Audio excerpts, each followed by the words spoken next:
Welcome to Some Dare Call It Conspiracy. I am Brent Lee. And I'm Neil Sanders. And I'm Greg Hall. Welcome to Movie Night.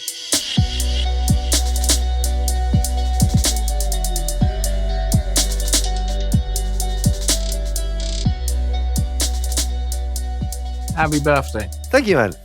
Yeah, you know what? I treated myself. I got a couple of DVDs. I got The Outfit, and which is what's his fucking name? I've gone stupid. Robert Duvall film where he plays totally against type, and I got a copy of Executive Action, which really liked it. Love it. Yeah. But yeah, it's a cracking film. Absolutely love it. Like really, like it's weird as well because it's very different and quite.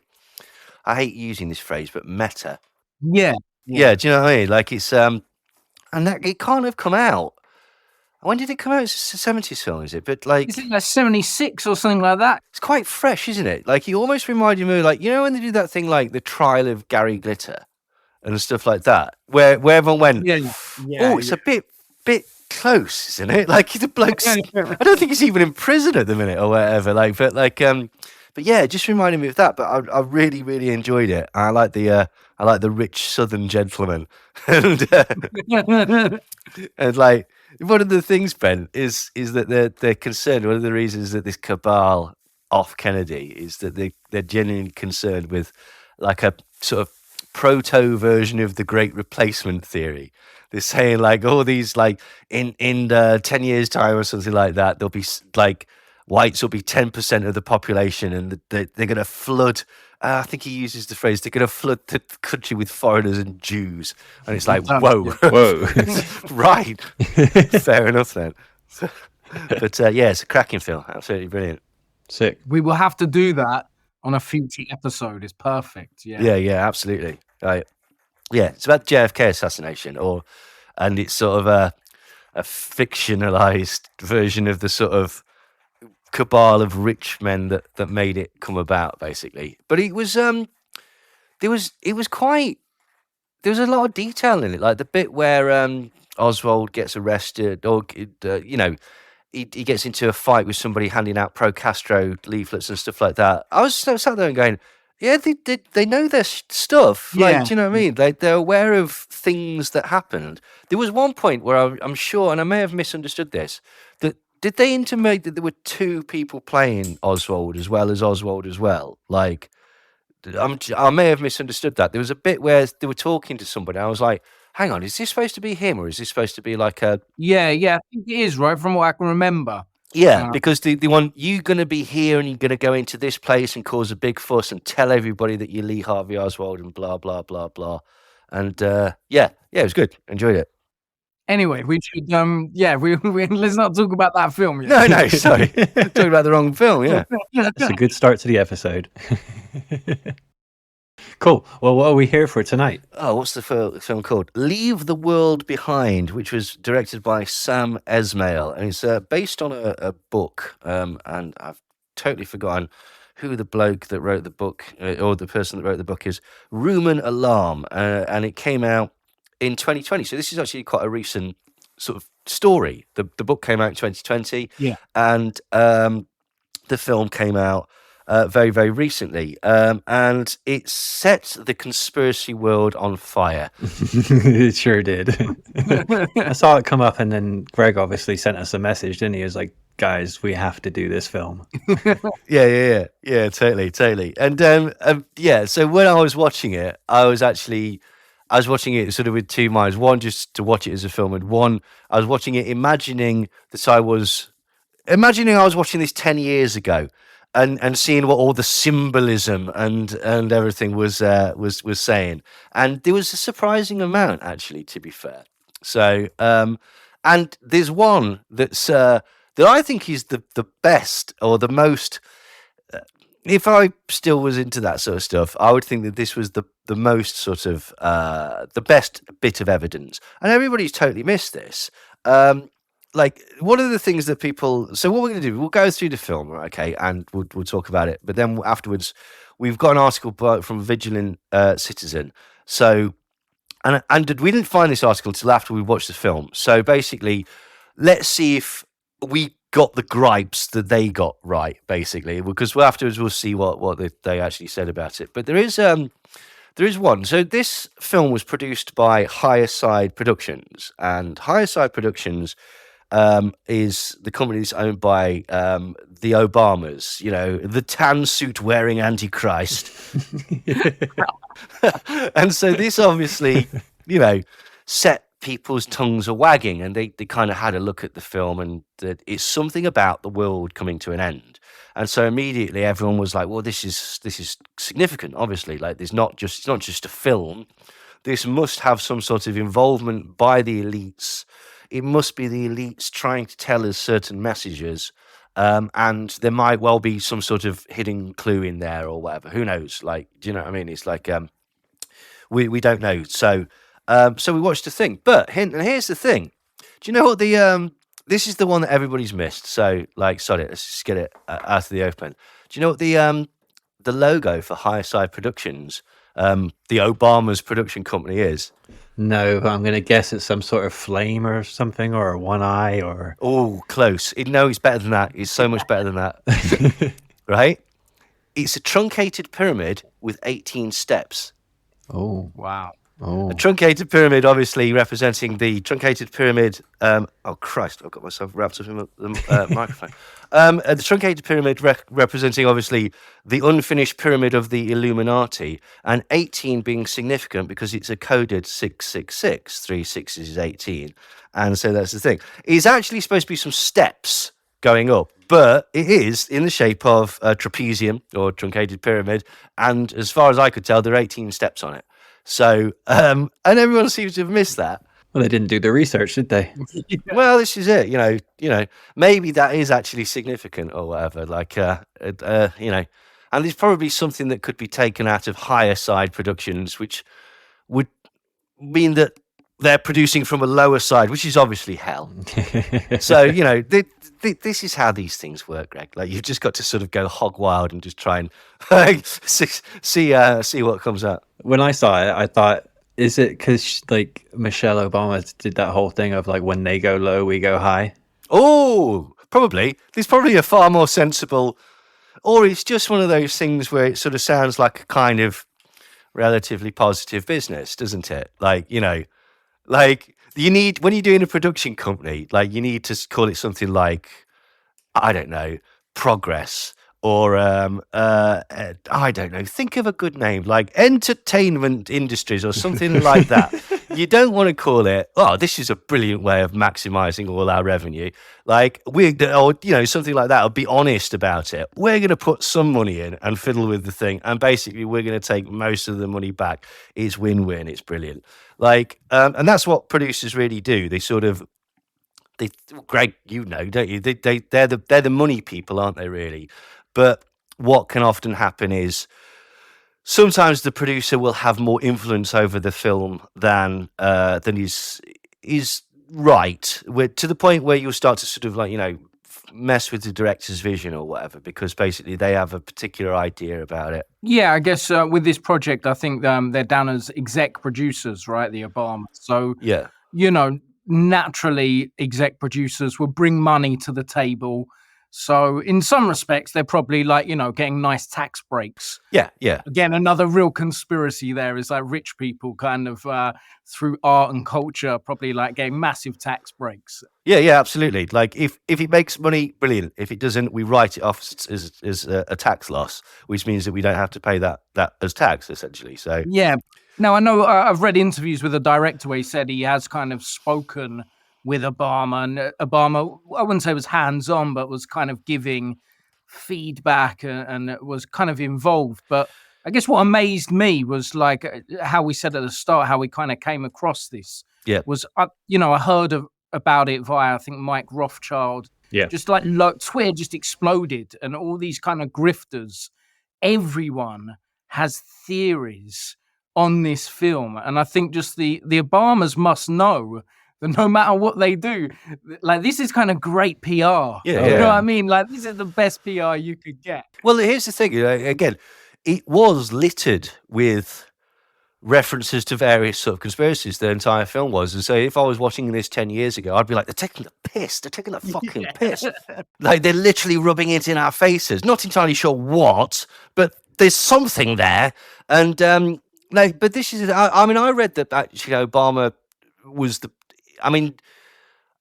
he'd read the book and he was impressed by the book, basically. Now, the book is very, very similar. There are apparently, I don't know about the dialogue. This is the thing, because like there's certain speeches and stuff that go on in the film that, but plot wise, the book is pretty similar to the film, other than the daughter of George's daughter is actually his wife in the book, and that's about it. That's about the only really significant change, to be quite honest.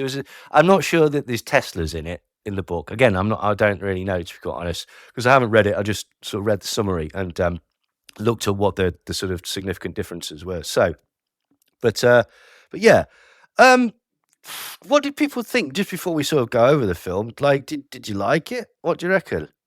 For me, there was things like I really kind of liked about the film. I think the premise was really clever. Like, I always love things where there's a small microcosm and it explores a bigger world. So this whole premise of this family being away, kind of Airbnb, then the owners turning up, playing upon the kind of tensions within the characters, and then like it's showing what this bigger catastrophic event is unfolding, but you're seeing it through this small group of people who don't really know what's going on. Like, I really love kind of ideas like that. And I think, if the book, from the sounds of it, had that same strong premise. So there's things that I really liked about it. And then there were some kind of moments that personally I thought were, so-so and wasn't that favorable. So, there was strengths and weaknesses for me. Fair enough. You quite liked it, didn't you, Brent? Yeah, I enjoyed it. I just got sucked into it and just like sat down and watched the whole thing, and I thought it was quite enjoyable. There was a few characters that were kind of annoying to me, but the plot was pretty cool. I just enjoyed it. Fair enough. I liked the cinematography. I liked all the shots and stuff and the drone shots and things like that. I thought it looked really good. I liked that. I liked the whirling. He had a lot of crane shots where it'd flip up and round and twist and stuff, and then go down and focus on something. Yeah, there's a few bits that I was watching. I was like, I gotta ask Greg, how would they do that? Yeah. Like, I thought there was it was shot beautiful. Like, technically, it was a well-crafted film, great, really well edited, great sound design, great music choices.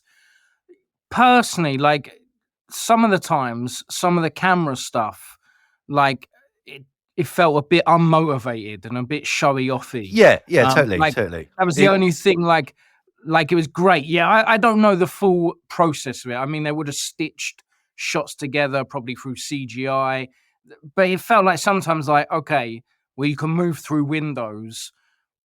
What does that really add to the story? And part of me, I did read someone described it as being like overly directed. Oh God, yes, yeah, very much so, yeah. And that's sort of clearly, I think it's actually a really entertaining film.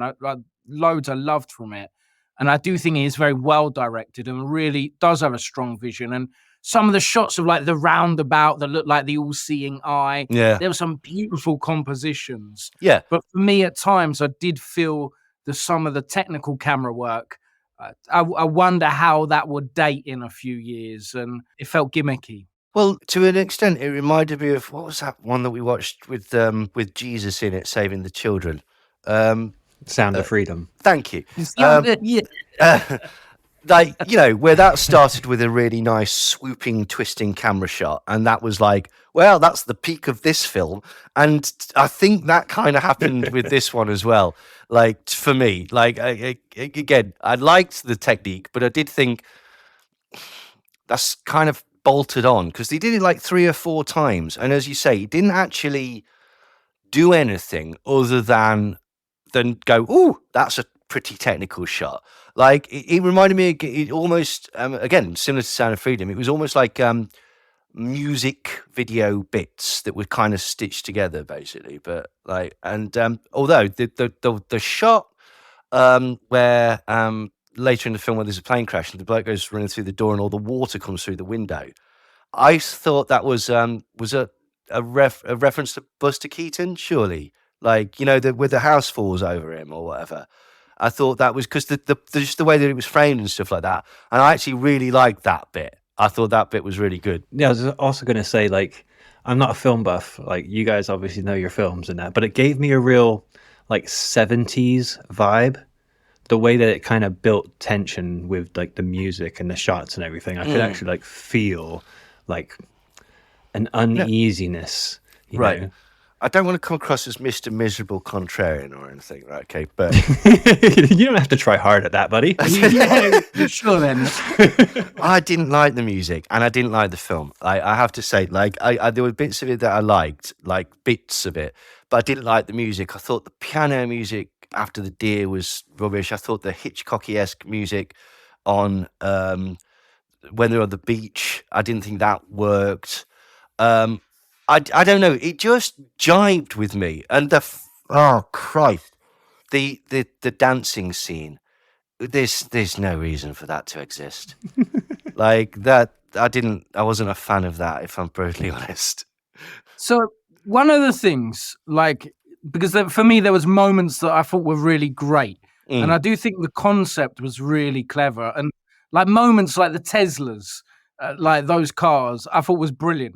But can I tell you, like, I was thinking a lot about this today. Yeah. And this is where I felt like there was loads of setup of loads of good, what could have been narrative threads. Yeah. And I feel they dropped the ball. And where I feel they dropped the ball was that Julia Roberts and Ethan Hawke's characters, their relationship was too happy. There was no conflict. Well, there was a bit of conflict. There was a bit of conflict that I didn't quite understand, which I've written a note for. But I just thought they were a bit shallow. Yeah, and this is where it didn't feel like developed enough, because even like that dance scene where the idea that they might have this affair, even though like his wife is maybe like dead, and she hates him, but it could have, if her and Ethan Hawke's were already kind of split, and maybe if Mahershala Ali's character wasn't kind of married, maybe it was he's like separated, like there could have been tension within the house, and even then like between Ethan Hawke and like the two main male protagonists, and even over the gun, like I felt like it could have become like the whole internal world could have had much more conflict and come together. And it felt like by the end, the third act, because there wasn't that conflict between the characters, they could only look outwards to the external world, and that was kind of useless. And I felt like it could have all exploded in that house. Yeah. A lot more effectively. Yeah, totally. Yeah. I still enjoy it. I quite like the Friends ending. Yeah, I like the ending. Yeah. I actually like the ending. The bits that most people didn't like, I actually, which is the ending essentially, I quite liked. You liked it because it was over. Well, no, just because it was hopeless. Like, that's how I read it. They're all going to die. They're all dead. They're all going to die. They're done. They're absolutely done. So she's gone, escapism. But we're getting ahead of ourselves. I tell you, right, and this is what, right, it set me up badly, okay? It totally set me up badly, because the second it came on and Julia Roberts' first thing, I paused it, and it so annoyed me, I had to have a little walk around the coffee table and go, is that what you're fucking doing? There was so much exposition in the opening speech. Julia Roberts said something to the effect of, "Morning, darling, I've been up for hours. I've booked as a holiday. You know I'm stressed with my job as a high-powered blah, blah, blah, blah. And I know that you're finding everything wrong with this and that and blah, blah, blah. And the kids and everything and so and your brother who's over there." And it's like, that's piss poor, that is. And then Ethan Hawke responds by going, "Yeah, we haven't been on a holiday with the kids for ages." And he's like, oh, for fuck's sake, how much exposition can you fit into one thing? And he's like, well, that's the story then. Good. Like, now get on with it. And it just seemed plonked. Also, like, I'd seen the meme of the coded 666 in the opening shot. So when Ethan Hawke's in bed, right, there's a 6 on his mug, there's a 6 on his clock, and there's another clock on the other side that also has a 6. So technically, there's a coded 666. But that thing. And I also thought that Julia Roberts, she then goes into a speech about how I was watching people blah blah blah, and with I forget the word that she uses, but it was like, that's overwritten. Like this is like Dawson's Creek all of a sudden, and she goes through this whole speech about blah blah blah, like. That was it. The first feature. I'm busy. You're anxious. I booked a holiday. And then she does this thing about, I fucking hate people. And there's a dunt. And then the film starts. And it's like, you know what? Normally I'd like that sort of thing. But I just sort of found it a bit clunky, to be quite honest. You know, misanthropy. Woo! Yeah, let's go for that. Like, okay. But I don't know. It just seemed a little bit annoying to me. But hey ho. And the soundtrack was odd as well. I've put here. So, sorry, just to tell people the story. So, Julia Roberts and Ethan Hawke, they're this high-powered couple that live sort of in Brooklyn. Not super high-powered, but doing all right. They've got 2 kids, daughter named Rose and a son whose name escapes me. He's got black hair. Archie, Thank you. And they decide to go away on a holiday. So they go book a B&B in the middle of nowhere. And this is the whole point. They're just going to go there and just chill out and totally relax. And they get to the place and it looks fantastic. And for some reason, the music, when they were doing the sort of shots of the house, which is a very beautiful house, but the music reminded me of like sex films from the 90s. What was that erotic, like, what was that film, Chris? The one with something red that used to be on Bravo all the time. The crap sex films. The Red Shoe Diaries. Thank you, the Red Shoe Diaries. Yeah, it was like they just. That's what the music reminds me of. I just exposed myself there. I was just thinking of Showgirls. It was the 90s. It was a different time. Like, but yeah, it was just that sort of music. It was very sort of like swingy sort of, and I thought, oh no, this is just. It was getting on my nerves already, to be quite honest. Tonally, it was like inconsistent. But was that on purpose? Was the point of it to make you feel uncomfortable and irritated? I think the whole soundtrack was doing that to me. Yeah. It felt very ominous and very like weird and made me feel out of place, which is what I liked about it. Okay, fine. So yeah, so it's worked. You know, it's just me. I've missed that. Like, okay, yeah, we can't all like the same things and whatnot. Okay, but yes, that is a very good point. It could well have been that. Like the Uncut Gems does that as well. And Irreversible. I don't know if anyone's ever seen Irreversible. Don't watch it if you're not into like horrific films. But they have subaudioal. Oh, mind control. They have subaudioal sounds that are going on in the soundtrack. They're designed to make you feel queasy whilst you're watching this. Like this is a film where a man's head gets caved in with a fire extinguisher. They don't need to do a lot to make you feel queasy. Like, but yeah. So that's something that, yeah, that's a very good point. I'd not thought about that. I think that might be the case. A friend of mine used to recommend Irreversible to other people for date movies. Oh God, no! Just to find that out. But that was just a side note. But in some respects, like the film is about, like, it's trying to be like self-reflective. Like it's about kind of culture, and even the fact that it's about like online culture and like the t-shirts that they wear. Sometimes it's very like, it feels like it's trying to take subtext and smash it over the head really unsubtly. But some places it works. Yeah, so yeah, some places do. I mean, the other one of the themes, I mean, like, okay, it's just like the themes as far as I could see were over-reliance on technology, the fact that when the shit hits the fan, social hierarchies like race and or class basically become pointless and they just don't exist anymore. And what was the other thing that I thought? Oh dear, oh that's it. And there's an inability to communicate. Like there was, you know, in certain metaphors, like the phones going down, the internet going down, they literally couldn't communicate. In when the Spanish lady doesn't speak English, they literally can't communicate. people getting angry and tense with each other and stuff like that, the relationships and stuff like that. So again, that could be what the music is there for, is because it's like this doesn't quite work. It's like, yes, there's an inability to communicate reality with, almost like a sort of psychological car sickness or whatever. Do you know what I mean? Like, so that's entirely possible. So anyway, they go to the local shop. So they're holed up at this B&B. Has anyone ever done a B&B thing? Or an Airbnb? Yeah. Sorry, that's what it's called. Airbnb, not B&B. That's just... I've done a B&B. I've done a fair few Airbnbs. Have you? Time. How the hell did you resist going through all their stuff? I mean, this is being recorded, so obviously I never went for anyone's stuff. What would you do, mate? Why would you do that? I honestly can't imagine. Like just go. I'd be so panicky. There's people living in my house.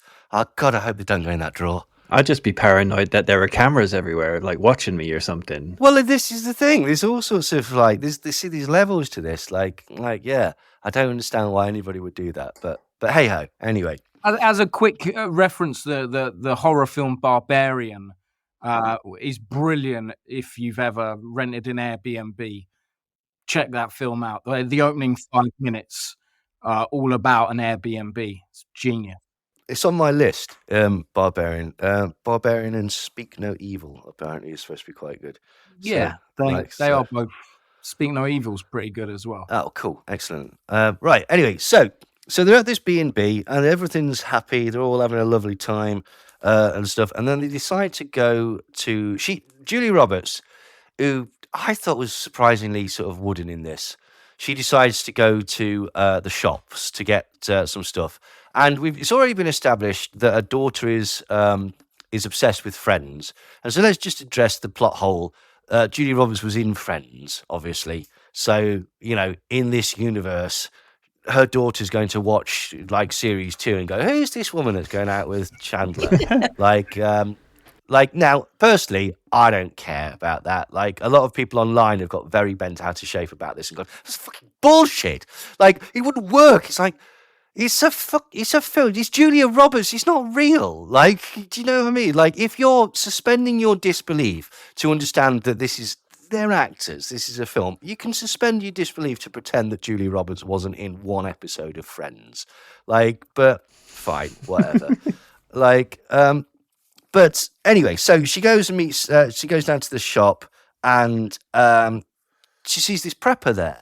And that immediately I saw him because he's dressed as like an American patriot. He's got his hat on and his hunting jacket and whatnot. He's got his pickup truck. Yeah, loading it with loads of stuff and stuff like that. Loads of water. Yeah. And it's like, oh, prepper, here we go. Well, I mean, the thing is, it's like, it isn't because apparently they put quite a lot of effort into him. On his lawn, there's a tree, and this particular tree, the sap, you can turn into aspirin.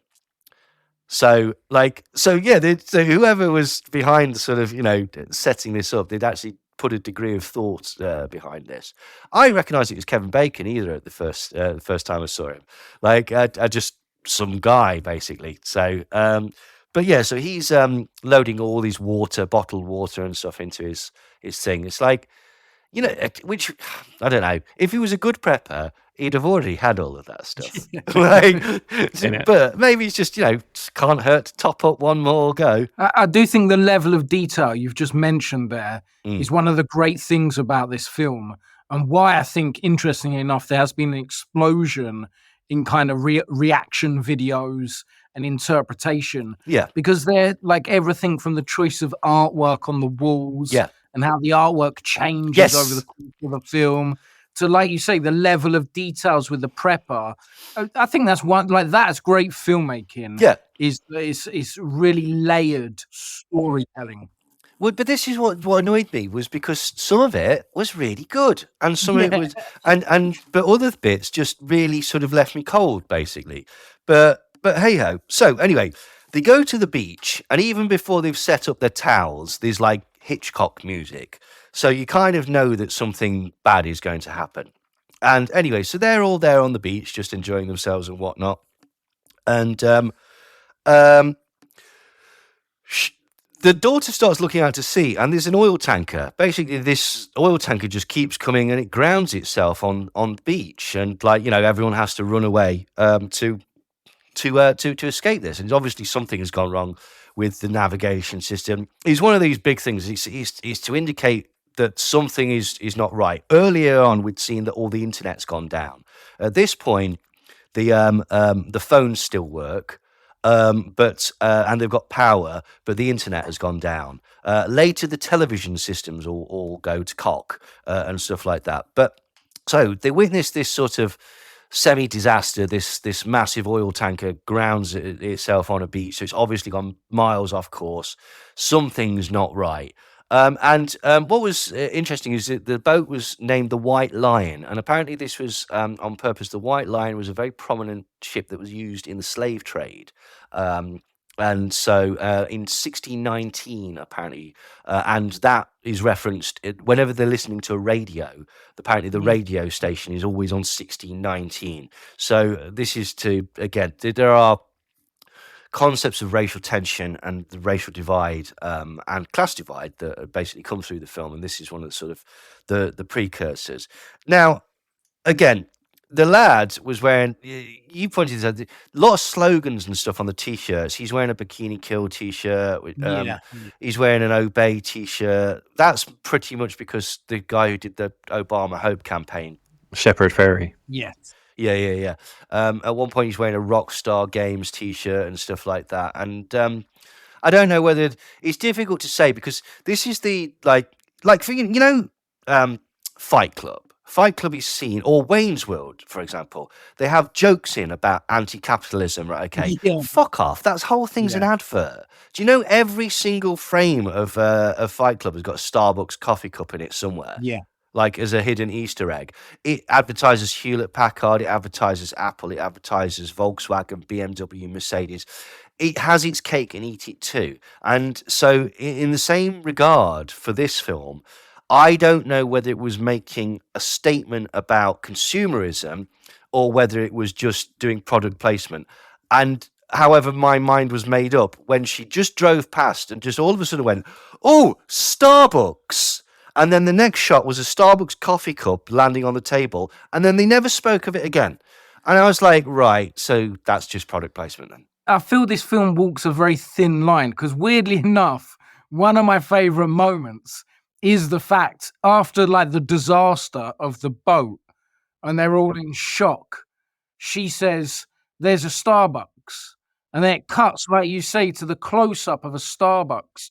And I kind of felt like, is it saying that that's where they get comfort? Yeah. Because there's been a disaster. Yeah. It's oh wow, no matter where we are in the world, there's a Starbucks. I feel comforted. Okay. So I feel it did partly, it was trying to criticize consumerism and capitalism. Yeah. Okay. No, I can see that. But where I would kind of probably agree with you, Neil, is and it's funny we mentioned the Obey thing, and what's the guy named Shepard Fairey. Because I was thinking about that change campaign of Obama, that he was very good at branding, and was meant to be this very kind of radical change, but really it was just another arm to neoliberal capitalism. It was just another. It wasn't real change, and so in a way the film is trying to be radical, but it's a Netflix special, so it's only going to be so radical. No, that's actually brilliant, Greg, because it in its attempts to brand itself as anti-capitalism, it has in a sense fallen into its own trap, and just like Obama did, as you say. That's very shrewd, actually. Brilliant. I'm going to steal that and claim that for my own.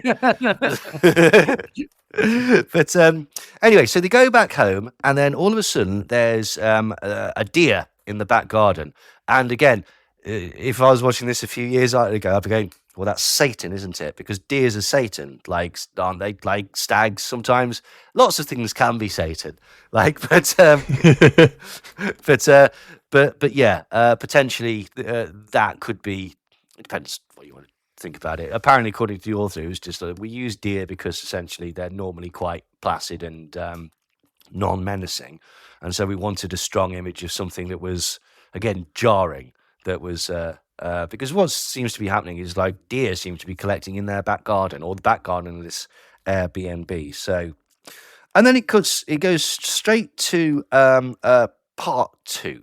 And did anyone notice part 2 was called The Curve, and it immediately had a CGI shot of the globe from outer space. Yes. Flat Earthers must have lost their absolute shit at that moment. Like, seriously. And the daughter was wearing a NASA t-shirt. Yeah, and again, well, he had an Obey t-shirt, so Obey NASA. Like, in it. What do you mean? That doesn't even mean anything. Like, come on, Obey NASA. Like, all right, okay. Like, but so anyway, so after this CGI globe, this couple turn up at the door in the middle of the night. Somebody's knocking on the door, and this started a thing that annoyed me. Right, I've put it in my notes. Why does everybody do things backwards? Like they don't tell you the important bit of the conversation until about 4 or 5 sentences in. And they did this on a number of things, like basically like throughout the film. But the first one was they turn up and they go, "Oh, sorry, we didn't know whether to knock on this door or knock on that door. And you could see us through this door and blah, blah, blah. And oh, God, this is awkward. This is why I hate talking on phones. And we should have spoke to face. And it's like, who the fuck are you? And if he'd have just said, "Sorry, this is really embarrassing. My name is George. We spoke on the phone. I'm the owner of the property. We've got into some trouble and we can't get back to the city." Rather than go through this cryptic fucking like helter-skelter of like, oh God, sensibilities. And why is his daughter so fucking rude? What's that about? She really got on my nerves. And the moment she had with Ethan Hawke was really weird about wanting to sleep with his student. And well, here's the thing, right? You've got to remember in the book, she's an adult. She's his wife rather than the child. And this is another thing that slightly annoyed me about the film was because they've gone, right, so they've changed the wife for a young, tattooed, hip-talking, sassy, take-no-shit teenage girl. And I thought that was quite cynical because they've obviously done that to sort of appeal to the youth market or whatever. And and again, you've mistaken arrogance for confidence there, young lady. Like she was unnecessarily harsh. So was Julie Roberts' character as well. Thank you. I was going to say I didn't like the leading females in this. I thought they were just like very annoying. No, I didn't like the characterizations of them. They were sour for no reason, weren't they? And it was just like, and it's like Greg explained earlier, it's like they never gave an explanation as to why this was. Oh, she kind of did. I've noticed that later she goes into this spiel about basically my job's sales, so I lie to people or do this and blah, blah, blah to get them to invest in stuff. And God, everything's pointless. And it's like, are you 11? Like, everybody knows that. Grow up. Like, for fuck's sake, buy a beret and read some Sartre and, like, just get a life. But just prior to that as well, we missed a bit. She gives him a pack of cigarettes. She gives Ethan Hawke, Julia Roberts gives her husband a pack of cigarettes. And that was a bit weird because she's like, "Look, I know that you secretly have a cigarette every now and again, so here you go. I'm being cool. I'm cool." And then he sort of goes, "You know what else would be cool?" Like, and she just bins him off straight away. And that was the tiny bit of conflict within the couple, that they're obviously not having sex together, or that there's some sort of divide. And again, they never touched on that again. They never, like, also, why was she giving him the cigarettes? Am I reading far too much into this, or am I saying she wants to kill him? Maybe, yeah. Like I know, I do understand. I don't mean like immediately, but you know when you get to that stage in a relationship and you're like, well, I'm not going to push her down the stairs, but if she fell, I'd cope. Like, you know, we've all been there. Like, whether it was that sort of stage where, you know, they got to that sort of Christ, like, but I don't know. What did you think? I thought it was because they were on holiday and she was like, "Look, you sneak cigarettes here, just have a pack and enjoy yourself." What the fuck does that say about me? Right, anyway, swiftly moving on. But there were lots of sort of like, again, subtle sort of again the second that the daughter turned up with George, the owners of the house, she was vaping, whereas Ethan Hawke was smoking a cigarette. I thought these were sort of symbols that are supposed to show the difference in age. Like he later says he can't cope without GPS and stuff, and she's very sort of together and in the whole thing. In fact, all the kids are, to be quite honest. Yeah. Even when one of them might well be dying, he's surprisingly stoic. But anyway, so this couple have turned up in the middle of the night, and they're not entirely sure whether they're telling the truth. And Julie Roberts makes a couple of things like, I don't think that they look like the sort of people who would own this posh house because they're black. Yeah. So they're showing the sort of, again, the racial tensions and the class tensions. And the irony of this is that actually George and his daughter are far wealthier than Julie Roberts and Ethan Hawke, who have a none too shabby existence themselves. So it's almost like this sort of jealousy kind of thing. And then even later on, both characters, Ethan Hawke and Julie Roberts and George and his daughter, both have conversations that essentially imply we can't really trust these people because they are the opposite race to us. Like, she goes on to think about they're white people. We can't trust white people, kill Whitey, essentially. And then Ethan Hawke, Julie Roberts does a very similar thing, preying on stereotypes and stuff like that. So, again, this was what was slightly annoying because, like, it was almost M. Night Shyamalan type stuff where they turn up in the middle of the night and, what's going on? Are they telling the truth? Are they not telling the truth? I mean, the second that he basically opened the drinks cabinet, you should have gone, yeah, they're probably telling the truth. I mean, even the next morning, Julia Roberts tried to catch the girl out by going, do you know where the coffee mugs are? And she's, yeah, they're here. And but again, all of this could have been really resolved a lot easier. Have you got your ID? No. And then he does this thing, I must have left my coat in the commotion. It's like, what commotion? Oh, yeah, sorry, I didn't tell you about the really important thing about the commotion where basically New York went into a riot in the middle of the night. And so we had to get out and try and get home. And so, again, there's a lot of points in the story. It's like, if you'd just explained yourself, it would have all worked out. But again, that's somewhat the theme, isn't it? The lack of communication. That girl could have gone, I'm going to go into this room and show you exactly what's in this drawer. It's my house. In this drawer is a green feeler top or whatever. There you go, my house, brilliant. Or whatever. They never quite explained why there were no photos of them all over the house. Like, they set that up as a plot point. Like, why are there no photos of them? Like, and that never really got resolved. But maybe it does in the book. Who knows? Yeah, but these things never run how they would do in real life. If they did, No. There wouldn't be a movie. No, this is true. Like horror movies.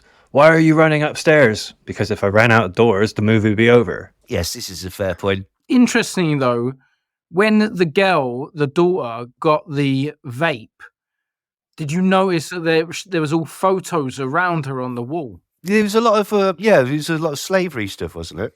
Yeah. It was never really explained, some of that. And the film was a lot like that. It kept setting up strands that never really came to much. Yeah. It depends how, again, it depends what mood you're in, and it depends how charitable you want to be. Either they're subtly drawing attention to the unspoken divides that follow us sadly through the 23rd century of racial tension and class tension with these signs and signifiers. Or if you want to be cynical, they've gone, race, yeah, race. And it's like, oh, fuck off. Are you in the lower sixth? Well, I was going to say, at the end of the day, though, these are real things. No, absolutely. Especially in America. Yes. Like, racial tension exists massively. People are prejudiced against each other.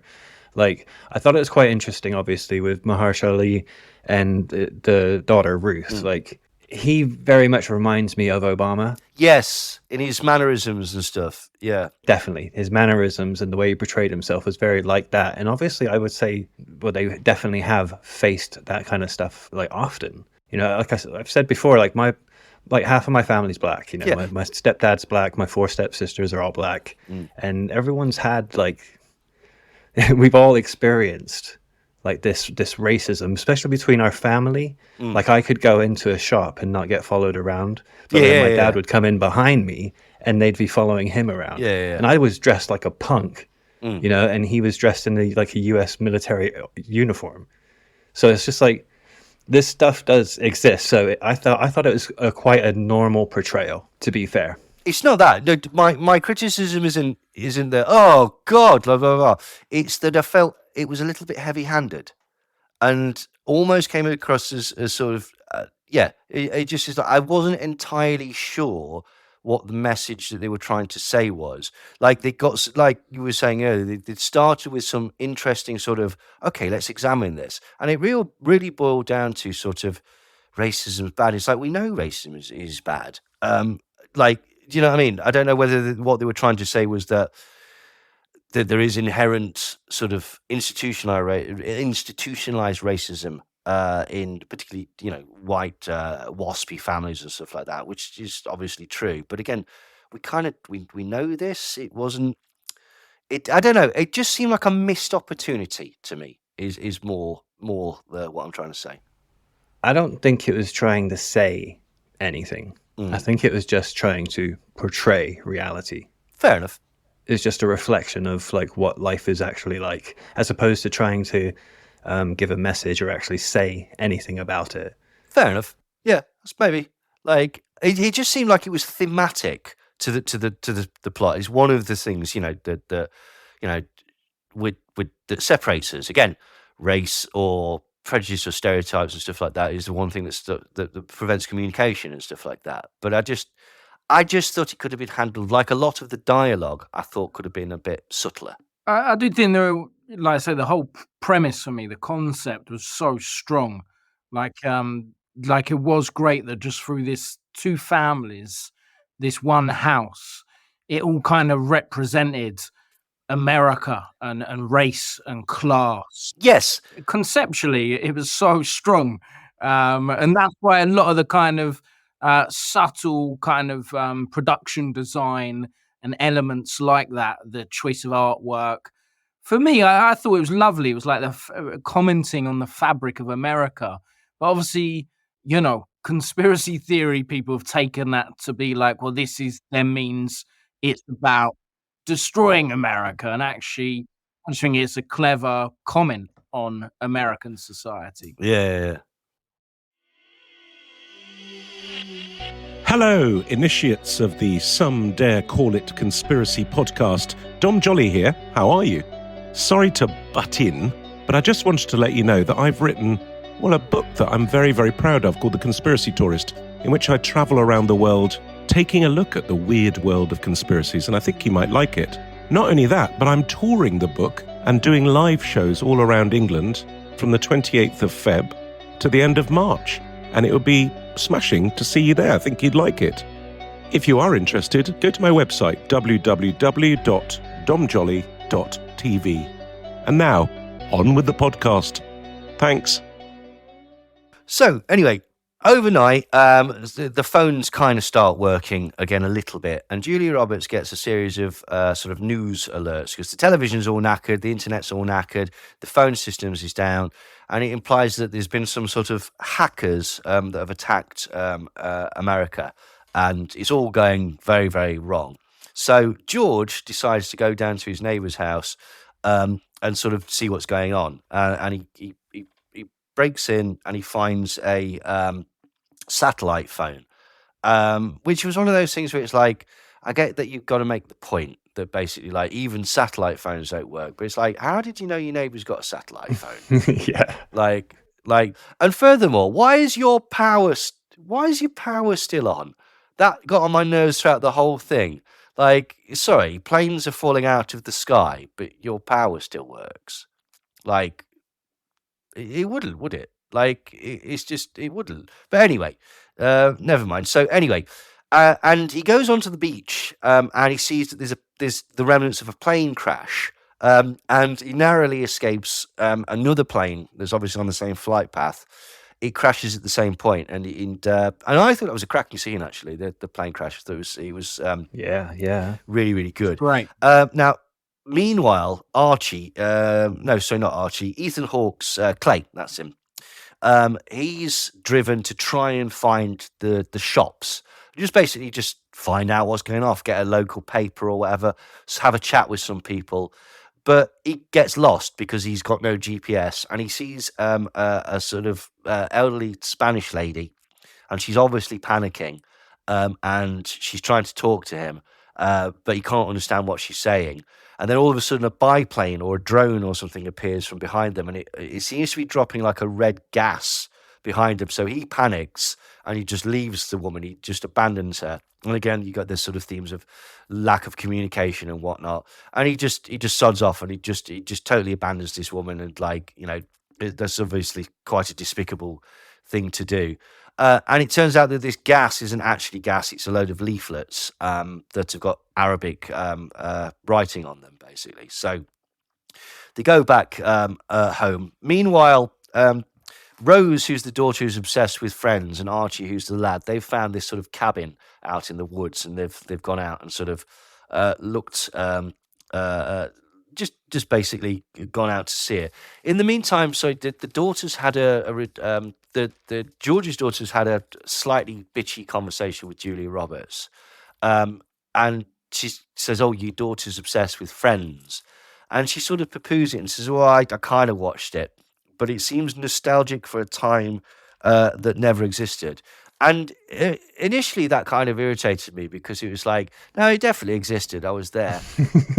But I get what it comes. It actually comes from a Jello Biafra from Dead Kennedy's speech, apparently. And it's to do with the concept of idealization and the dangers of idealization. And I thought about that and I was like, that is fair, to be quite honest, because it did show a sort of hyper reality, Friends.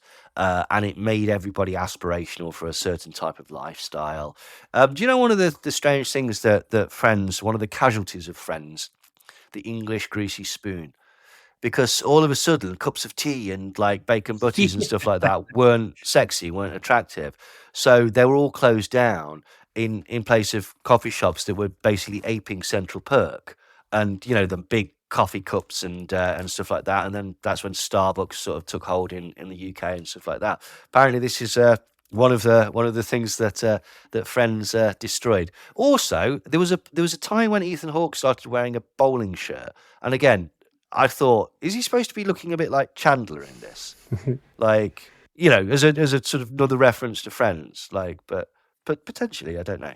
Personally, I loved the kind of Friends reference throughout the film, and that the line I'd written down, that same bit of dialogue, Neil, that you kind of just quoted about, nostalgic for a time that never existed. And I myself, my daughter, when she turned like 10 or 11, just binged watch. Kids do binge Friends, so I've actually seen like this younger generation, and it is so interesting how the film in a way was kind of commenting on culture and weirdly about streaming and online culture, which was quite ironic because it comes from Netflix. But there is something I think deeply profound about this idea of how things like Friends, they are these time capsules, but really they are kind of cultural products that weren't real representations of that time and place. Well, but here's the thing, is that we would slightly argue against that, is that they became representations of that time and place, right? Okay, because if you think back to sort of like all of a sudden, lots of lads all of a sudden wanted short, spiky, bedhead type hairs, the Rachel haircut. I had a wardrobe full of bowling shirts and stuff like that because, like, this is what they were wearing on Friends and stuff like that. So, in a sense, this is the bizarre thing about culture and capitalism and stuff like that. You're right. It was hyper real. No one can afford that apartment. Nobody's that close with their mates and stuff like that. No, but this was the time, again, mentioned it previously, Dawson's Creek. That's not realistic either. None of these things are realistic because they're television. It's like Brent said earlier, if it was real, this would have been resolved in 5 minutes and we wouldn't have had a film. But this thing about Friends, where that sort of fell down, was because it was such a cultural phenomenon that it itself started to bleed back into society. In as much as I can't think of a girl at my school that didn't at one point have a Rachel haircut, or pretend that they were Phoebe. Like, do you know what I mean? That sort of stuff, basically. But yes, but I suppose the point still stands that basically it's about the dangers of idealization, and again, potentially stereotypes. Really, like, do you know what I mean? Like, it's it builds into this idea of, if you don't really know someone or communicate with somebody, you have an idea of things that aren't realistic, which is ironic because that's exactly what all the conspiracy theorists have done with this film. But so they then Julia Roberts and Ethan Hawke decide, sod this, we're going to escape with our kids. So they decide to drive and try and get across the bridge back to their home in New York. And they get there and discover that it's all blocked up with all crashed Teslas. Then all of a sudden, they've been hacked to self-drive and cause a massive crash and a pile-up to block all the exits to major cities and stuff like that, which I thought was quite a good, real good plot point. Although when she was going down the road to try and escape them, and she was swerving backwards and forwards, and they were all coming at her at like 80 miles per hour and stuff like that, was I really the only one that went, pull over to the side of the road? Drive on the hard shoulder, yeah. Like, what are you doing, woman? Like, I thought it was a really great scene. What was interesting about that was that Elon Musk got really cross about that scene because he'd seen a photo of it and seen all the stalled Teslas, and he'd assumed that they'd run out of power. And so he put out a tweet saying, this film's nonsense. Teslas have got solar power, so even if it goes Mad Max, we'll be able to continue without petrol. And everyone pointed out that's not what happens in the film. You've blatantly not watched the film, which is interesting because, again, although to use Teslas like that, it is another product placement. And so one would assume that Elon Musk would have been consulted about this. He had to sign off on that, didn't he? You would have thought so. Surely. Yeah. The other thing there is he just did the classic thing. Like, don't want to spoil it for everyone, but that's exactly what every single conspiracist did with this film. They didn't watch it. No. They saw a clip or a picture and they assumed a bunch of stuff about it. Yeah. Very much so. I thought the choice of the Teslas was like absolutely genius, and again was a great kind of cultural reference. Yeah. Again, you're right, Neil. Sometimes it feels like borderline, product placement to critique, but someone had to sign it off from Tesla without a doubt. Do you know what? I can cope with that product placement, to be quite honest, because as you say, it was a fantastic scene, and it was really, really good. This is the point. On a whole, didn't like the film, but there were bits of it that I really liked, to be quite honest. And that's just because I'm a miserable sod, so don't listen to me.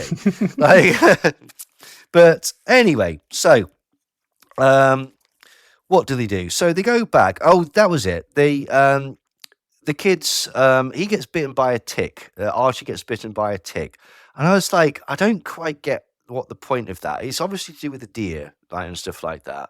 But was it a too subtle thing of, but who are the real blood-sucking parasites?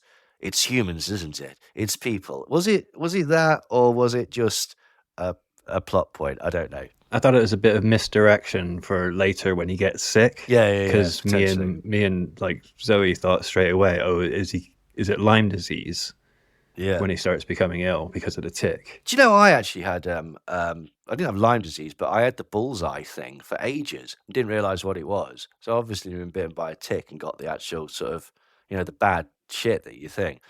And then it wasn't until about 6 months later that I heard that, like, I can lay dormant in your body for years and just cripple you out of nowhere, like in the future, like some sort of, like, insect-borne AIDS. I was like, fuck. So I went to the doctors about it because this is what it was all in the Daily Mail and stuff like that. And I said, look, I had this thing. It went. I didn't do anything about it, blah, blah, blah. It's been about 6 months, maybe a year since that happened. Am I doomed? And the doctor went, well, do you feel ill? No. Did you feel ill at the time? No. Well, I shouldn't worry about it then. And she swore blind that it was like the latest hype. And also that there's different levels of it because, like, in America, the ticks that they get there are slightly different and stuff like that. And, like, I don't wish to, I'm sure some people have got it very, very badly and whatnot. But I don't know. Maybe I'm immune or something like that, or maybe I am a god. Who knows? Like, who knows? Yeah, but this is where you get the shot where he's got the Obey t-shirt and she's got the NASA t-shirt on that drove people up the wall. Now, what was more interesting was after that, the George character and Ethan Hawke's character Clay, they're sort of having a bit of a booze together and having a bit of a chat. And George starts to explain that he's like a sort of banker for like the super wealthy or whatever. And he starts to tell a story about this guy, this friend that he had, and he implies that this sort of super wealthy banker that he knows has foreknowledge of this event that's happened. Nobody knows quite what has happened, but he says basically this guy phoned me up earlier and was like, I need to move this money and this money and this money. And I said something along the lines of, I'll see you here. Are you going to your evil cabal meeting or whatever? And he just said, take care of yourself, almost like he felt sorry for me and whatnot. And what this implies is that there is a sort of elite level of people, call them what you will, Illuminati for shorthand, like that know what's going on, that have an inside. But here's the flipping twist, isn't there? George says, but this guy was terrified. I could tell that this guy is like, he's got all this money, he's got all this power, he's probably got a underground bunker or whatnot. But when something like this happens, all that they've actually got is a heads up. Yeah. And he does the old Alan Moore thing about the truth is that there's no one controlling the world. I loved this bit. I actually enjoyed this bit a lot. Yeah, I liked it. I did, but I knew that was going to be the bit that was going to piss the conspiracy theorists off, because they're all going to be sat there going, "Oh, fuck off! What you're just saying is that basically, oh no, the Illuminati don't exist. Oh no, we're not in control. Oh no, this doesn't exist." And he didn't say that at all. In fact, he did explicitly say that there was an elite class of people that had foreknowledge of these events, but that he wasn't as straightforward as that. That basically, so he's almost basically saying, conspiracies do happen. Conspiracism is silly. But yeah, I liked it. And it is obviously harking back to that Alan Moore quote of looking into it, you find that although conspiracies do exist, there is no grand conspiracy. Essentially, the world is rudderless. Nobody's got their hand on the tiller. It's chaos. And that is actually far more scary. Which is true. It is absolutely true. Yeah, I like that.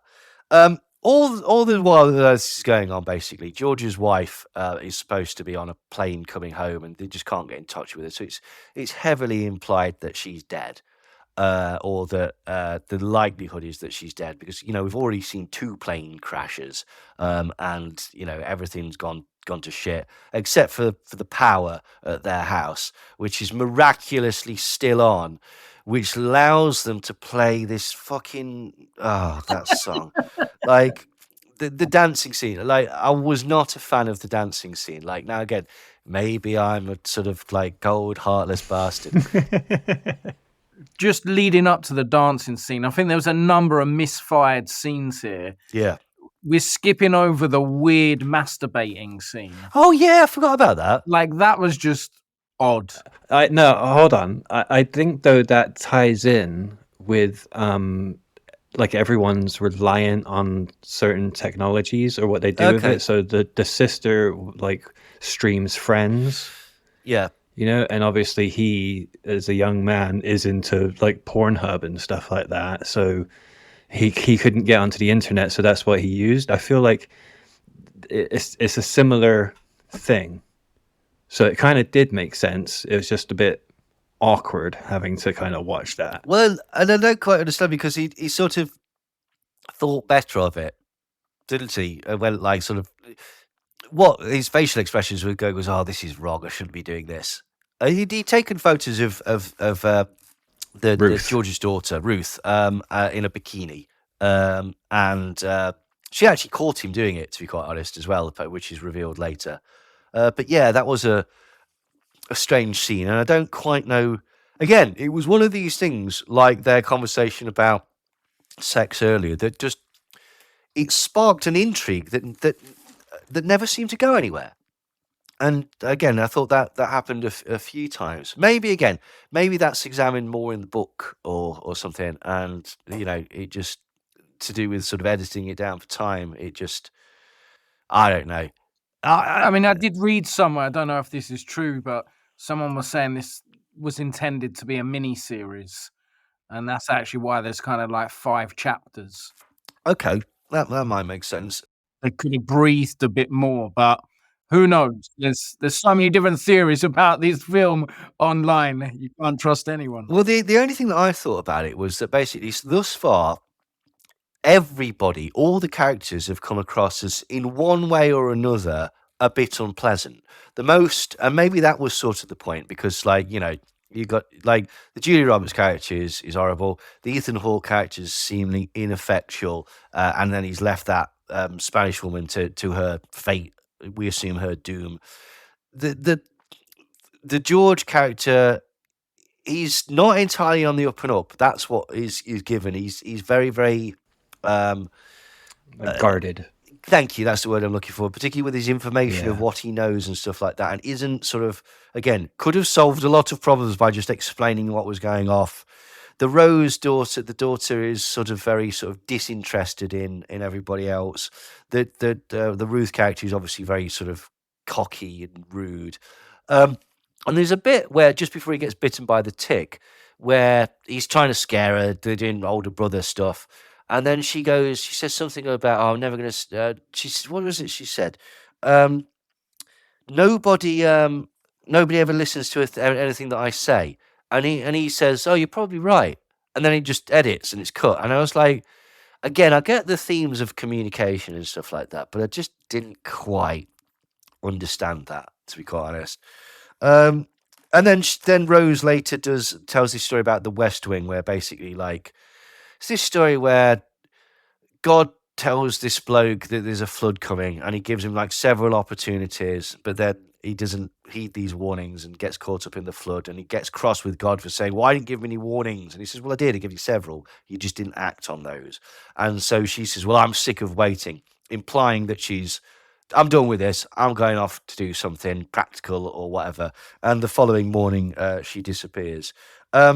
She also, there's the scene where Ethan Hawke is with Ruth and they're smoking weed together, and Ruth's being a bit flirty with him, which is a bit weird. And then she sort of later accuses him in a conversation with her father, saying, I swear he was trying to fuck me. And it's like, I didn't see that personally, but it was, I don't know, again, maybe because they've changed it from an older lady to the daughter or whatever, that scene didn't quite work. Maybe it was a bit more tense in the book. This was at the same time that Julia Roberts is drunk dancing with George, and it very heavily implies that they were this close to having an affair, essentially. And then he remembers, oh no, fuck, I've got a wife, haven't I? And I miss her. And then he has a bit of a cry. Yeah, it's a shame. Some of those scenes just kind of, I would agree, kind of just slightly misfired. Yeah. But it's a shame because on paper, the characters are so clever. Yeah. Like the fact Julia Roberts, they're so perfectly, she works in advertising, but worked with the clients. And then Ethan Hawke is a professor in English and media studies wearing a Bikini Kill t-shirt. It's it's very clever. And then he drives away and doesn't pick up that woman, which is very good point, actually. Right? Some moments just misfired, but it shouldn't take away that actually it is a very clever archetypes and characters. And again, what it's kind of saying about the wider world. Yeah, totally. Right, so as it's going on, one of the points as well is I don't quite understand what I've written is why is George listening to his daughter's opinion? She's a child. Tell her to shut up. But fine, fair enough. Wisdom comes from the mouth of babes. Well, he doesn't know, does it? That's the point. But anyway, so they wake up and two things start to happen. One, Archie, who's been ill overnight, presumably because of the tick bite, his teeth start to fall out, a la The Fly. And that's slightly worrying. Yeah. I think maybe, are we missing something then? Don't they all hear that sound? Oh, yes, sorry. Yeah, the sound. Yeah, the sound. Sorry, I totally forgot about the sound. Yeah, at a couple of times throughout the thing, there's this sort of high-pitched wailing, and it's never explained what it is. But later it is suggested that maybe this high-pitched sound might be a microwave weapon, which we'll come on to in a bit, which is actually surprisingly a real thing. But anyway, so Julia Roberts and Ruth go to look for Rose, and they go and find this hut, and Julia Roberts does this speech about, I study people so that I'm more effective at lying to them. We fuck each other over all the time. Human beings are bad, blah blah blah, etc. etc. And again, this is sort of the explanation as to why she's so sort of jaded in life and why she's such a nasty, like spiky, prickly woman, basically. And it's essentially one of these sort of capitalism is bad speeches, and it's one of those where it's like, she's absolutely right, but several things. One, this is on a product placement rich film that's on a pay-per-view film that is basically been put out by a production company that hopes to make a profit off the back of it, right? So it's a bit rich. Hold on. Are we doing that classic right wing thing of like lefties aren't allowed to make money because socialism? No. Just that basically this is her angle, is that capitalism is bad, and it's like, well, yeah, but you were in part of a capitalist endeavor, so it comes across as somewhat. I don't buy it. It's like Blink 182. They're not a punk band. Like they've got all the sort of trappings of anti-capitalism or whatnot, but I don't buy it. I thought that speech was put in there to make a certain amount of the audience go, "Fuck yeah, kill everyone!" Like, well, maybe not that, but like, for the first part. Again, it's a bit like the Obey kind of artwork in a way. It's kind of like radical to a point, Anti-capitalism sells. Thank you. They've marketed anti-capitalism. That's what it kind of came across to me. Which, I love watching films about anti-capitalism, so Yeah. I am the target audience. But obviously, there is a deeply ingrained contradiction there. Yeah. It just seemed, again, with certain themes that were in the film, they just seemed sort of not quite bolted on, but somewhat underwritten. Like, as you were saying earlier, the concepts were great. Okay, and I understand, and I like that. The dialogue seemed to let the concepts down, and the characters didn't develop to the point where they took those concepts and actually used them in a really interesting way. It was, again, a missed opportunity. It wasn't terrible, right? And it said some interesting things, but it could have been better. Like, it's a C-, like at best. Like, and it could have been an A+. He's one of those, like, do you know what I mean? And it's like, I don't know. But anyway, so Archie's teeth are falling out, he's vomiting blood, and all of a sudden GH, or George, remembers the prepper from the beginning of the film. Oh shit, that's my neighbour, that is. He'll know what's going on. He'll have all this sort of stuff like thought out. It'll be great. And they go over there, and Kevin Bacon was fantastic. I really, really liked his character. He did eat the scenery a little bit, but he was perfect. He was absolutely great. And they get into a sort of standoff and blah, blah, blah. And then Ethan Hawke does this thing about, oh, we're all useless without technology. I'm a worm of a man, basically. And it's like, I get it again, like, and it sort of worked. Actually, that bit worked for the character. I thought Ethan Hawke's performance was quite good. I thought Julia Roberts at the time really phoned it in. But there's a bit whilst this is simultaneously going on where Julia Roberts and the Ruth character, who have got trapped in this shed, are surrounded by deer, and there's a slightly embarrassing scene where they have to shoo away a scene of CGI deer. And I was very aware that there were no deer there, like, whilst they were doing this. But it is what it is, basically. So anyway, they get into a discussion with what's it called? With Kevin Bacon's character, and they say, "Look, this lad's, his teeth are falling out." Blah blah blah, and he says, "Well, it's probably that sound that we all heard." I wouldn't be at all shocked if that was a microwave weapon. And microwave weapons are a thing. And he references Cuba, and this is a reference to a thing called the Havana signal. The Havana syndrome, isn't it? Yeah, it was relatively recently, actually. And essentially, a lot of people got ill with all sorts of symptoms that usually would be ascribed to radiation poisoning. And this is not even the first. Now, there was no known source of it, and it was never confirmed that this was actually what happened. But basically, it very much looks like it.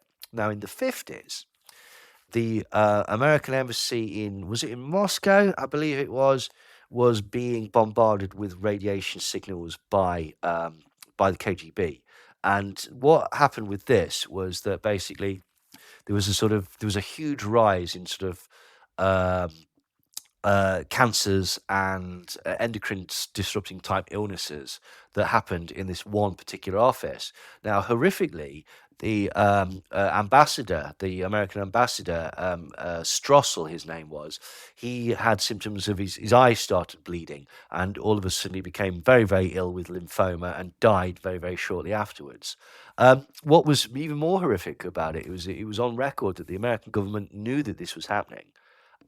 In fact, even people that were sort of tangential to the American government, like Henry Kissinger, knew that this was happening.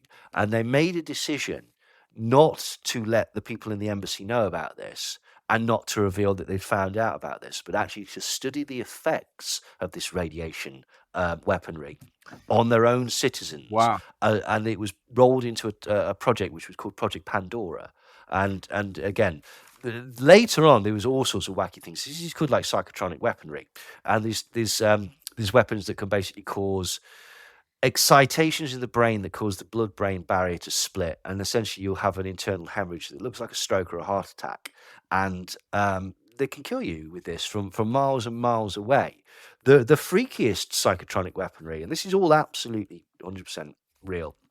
There's a thing called synthetic telepathy, which Raytheon even actually tested on prisoners in California, which is exactly what it says. It's putting a voice in your head that you cannot turn off. And people have found that this is surprisingly, jarring and disturbing to the individual, but also it's very, very difficult to ignore this voice. And the best way to make this voice go away is to do what it tells you to do. And whether they ever took this further than that, it is a bit shady. But they certainly, in the late 90s, I believe, Raytheon were testing this on prisoners in California. Anyway, there was a thing called the Ross Addy took this concept of psychotronics and these ideas a step further in America. And one of the developments that they found was a literal mind control device, whereby if you plug yourself into an encephalograph, those things that show the wobbly lines and whatnot, right? There are certain specific patterns that are created by certain frames of mind. So if you're very happy, it looks like this. If you're very angry, it looks like this. If you're very sad, it looks like this. And what they found was that by hijacking these signals onto the back of microwaves and beaming them at people, directly at people, the brain interpreted this as an organic signal from within the head, and it made you angry, or it made you sad, or it made you happy. And because the brain interpreted this as an internal signal, there was apparently no way to resist this. And so this was a bit that I actually really liked, because it was like, these things are real. Like they're maybe not as sort of prevalent as some people would like you to believe. They're the cause of every school shooter. They're the cause of this. That's not the case, obviously. But there is documentation that shows, at the very least, the American government and various other people like that were interested in trying these things and tested them, and even took to the point where they were considered as a viable weapon of war or a viable commercial deterrent to prisoners acting out. So this sort of stuff is crazy, and this sort of stuff is actually real. in inverted commas. In as much as, don't get me wrong, you're not going to get blasted by it down the street or whatever. It's not coming out of 5G. It's not coming out of the tetramasts or anything like that. You're not being sort of made more sort of easily influenced by gases coming out of your keyboard or anything like that. This isn't happening. But microwave weaponry is a real thing, and has been certainly used in the past, and I'm sure will be used again in the future, basically. So I loved what this character said. This Danny, the doomsday prepper. He said, "You've got to read the papers deeper than page 1." yeah. I thought that was a great line for a character. Well, here's the thing, though. Okay, it's brilliant in on a number of levels because he's right. But here's the thing that was also very well observed. Even his information was contradictory because immediately he says, I knew something was going down because all the Russians left the embassies.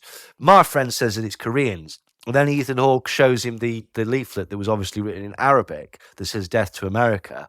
And he says, well, we thought it was Arabs. And then he says, well, maybe they're all teaming up together. And this was pure Alex Jones territory. Yeah. You don't know. Well, there's two ways of looking at it. One, reading between the lines and actually, going deeper into stuff and finding things out about politics. I found something out earlier about Project 2025, which is absolutely terrifying, which I'll talk to you about in a bit. So there's things that you can find out, but this was more the sort of fit in the facts that you do know, dot connecting and making a picture. And what was brilliant about him was whenever a piece of new information came to him, he did the Alex Jones thing. Assimilated it, yeah. He incorporated it into his narrative. Yeah. It's well, that makes perfect sense because of what I said previously. It's he totally contradicts what you've just said. It's not in my world, it doesn't. Because there's always an explanation for it, which is go higher. Like the Freemasons thing. Why makes a Freemason? He says that they're to just have a dinner every now and again. Oh well, when he gets into the higher degrees and when he gets it's one. So yeah, I thought that was very very very good. I like that. So anyway, whilst all this is going off, basically they get into a sort of Mexican standoff, and Ethan Hawke manages to persuade Danny to give him some antibiotics, which he gives to his son. In the meantime, Julia Roberts and the young rude girl, they've wandered out and they can see New York City and they can hear gunfire and planes whizzing by and explosions, which implies that something's going on. There's an attack going on. We don't know what's going on, but New York City looks like it's at the very, very least in trouble. And then it cuts back to George and Ethan Hawke, and George finally explains, and this is the third time in the film that he does this, right? Okay, wait until far too late in the communication to actually get the salient information out. He did it when they turned up to the house and didn't explain who he was. When he's trying to explain subtly to Julie Roberts that we're all doomed, but I don't want the kids to find out about this, he doesn't tell her about the plane crashing, the two planes that he's seen crashing, until they've got into a bit of a row. That should have been the first thing that he said, because that really explains what's actually going on. And then finally at the end of the film, he says, do you know what this has all reminded me of? This has reminded me of one of my elite super mates that basically has told me in the past about a plot that could destroy nations. And this is the most cost-effective way to destroy a nation. And I'm going to forget what it was. But basically, his first is cut off all communication, isn't it? Isolation. Yeah. Okay. And then cut off all communication and isolate people. Then scare them with misinformation and disinformation, which explains why some people think it's Korean, some people think it's Arabs, and some people think they don't know or whatever. And then he says, and then the final part of it is just let people essentially tear themselves apart. And that is what's going to happen. And those were bits that I thought, that's quite nice, because basically, that's a really bleak ending. Because he's just said, no, we're all doomed. The kid's going to die. He's vomiting blood. They're sooner or later going to run out of food. They don't get on. They're going to tear themselves to pieces. The world's gone to shit. And even if they do survive, what are you going to do? So I liked that aspect of it. In the meantime, Rose has gone off and she's found an even plusher neighbour's house. I'm not even sure if it's the same guy who had the satellite phone. No, it's different. No. Is it a totally different one? But she discovers somehow that this guy's got a underground nuclear bunker. Now, I don't want to be picky, but it was unlocked, which sort of defeats the entire purpose of having an underground bunker. Like, if anybody could just walk into it, find it, and go, "Oh, brilliant, I'm going to live here now," you're buggered. Because when you get back, you can't use your underground bunker. Also, there was a bowl of apples in there, and it's like, how long have they been there? But anyway, so she binges on junk food, which is a comfort. And she's and again going back to kind of the Starbucks thing, actually, again. And interestingly, at the same time, there's a huge amount of product placement there: Pop-Tarts and Oreos, Lucky and Charms, and all Lucky that. Charms, and all sorts of stuff like that. And then she finds the DVD wall. She finds a huge collection. You got in touch with me. She says you're going to love the end, and I know why now, because I have this thing about physical media, right? Which is that I hate Spotify and I hate stuff like that, and it's only because my brain doesn't work with it. If I have Spotify on, because I've got access to everything in the world, I'll never be happy. The one time I tried it, I was like an hour late to work because I was like, fucking, there's got to be something that I want to listen to. Like, if I've just got 10 CDs in the car, yes, CDs, remember them? If I've just got 10 CDs, that's what I've got to choose from. I'll pick them, like, whatever. But I like that, dude. I did like that message because basically it was like saying, you see, that's why we have physical media, because you can't rely on blah, blah, blah. If everything's in the cloud and intangible, also, it takes away the sort of specialness of it and the ownership of it. It makes everything transitory. And I don't like that personally, which is why and as soon as she opened the cupboard and all the DVDs were there, I was like, yeah, Brent got that spot on. And so she starts to watch the last episode of Friends, which is the only one that she's never seen. And so she finally gets to see the last episode of Friends. And then the film ends. And that pissed a load of people off. And this is the thing, right? Okay. The things that annoyed people, which were the ending, which was very abrupt and open, because there's no conclusion. And also the fact that he never actually explains what the hell is going on. And there's certain things that are contradictory to one another. Like, is it a microwave weapon? Is the country being attacked? What's going on? Could be aliens for all we know. We just don't know. And I liked that because the characters wouldn't know. So they'd be getting these clues and stuff like that. And the abrupt ending I thought was cracking because it's just like, it allows you to sort of paint your own ending. And in my head, the ending was particularly bleak because they're doomed.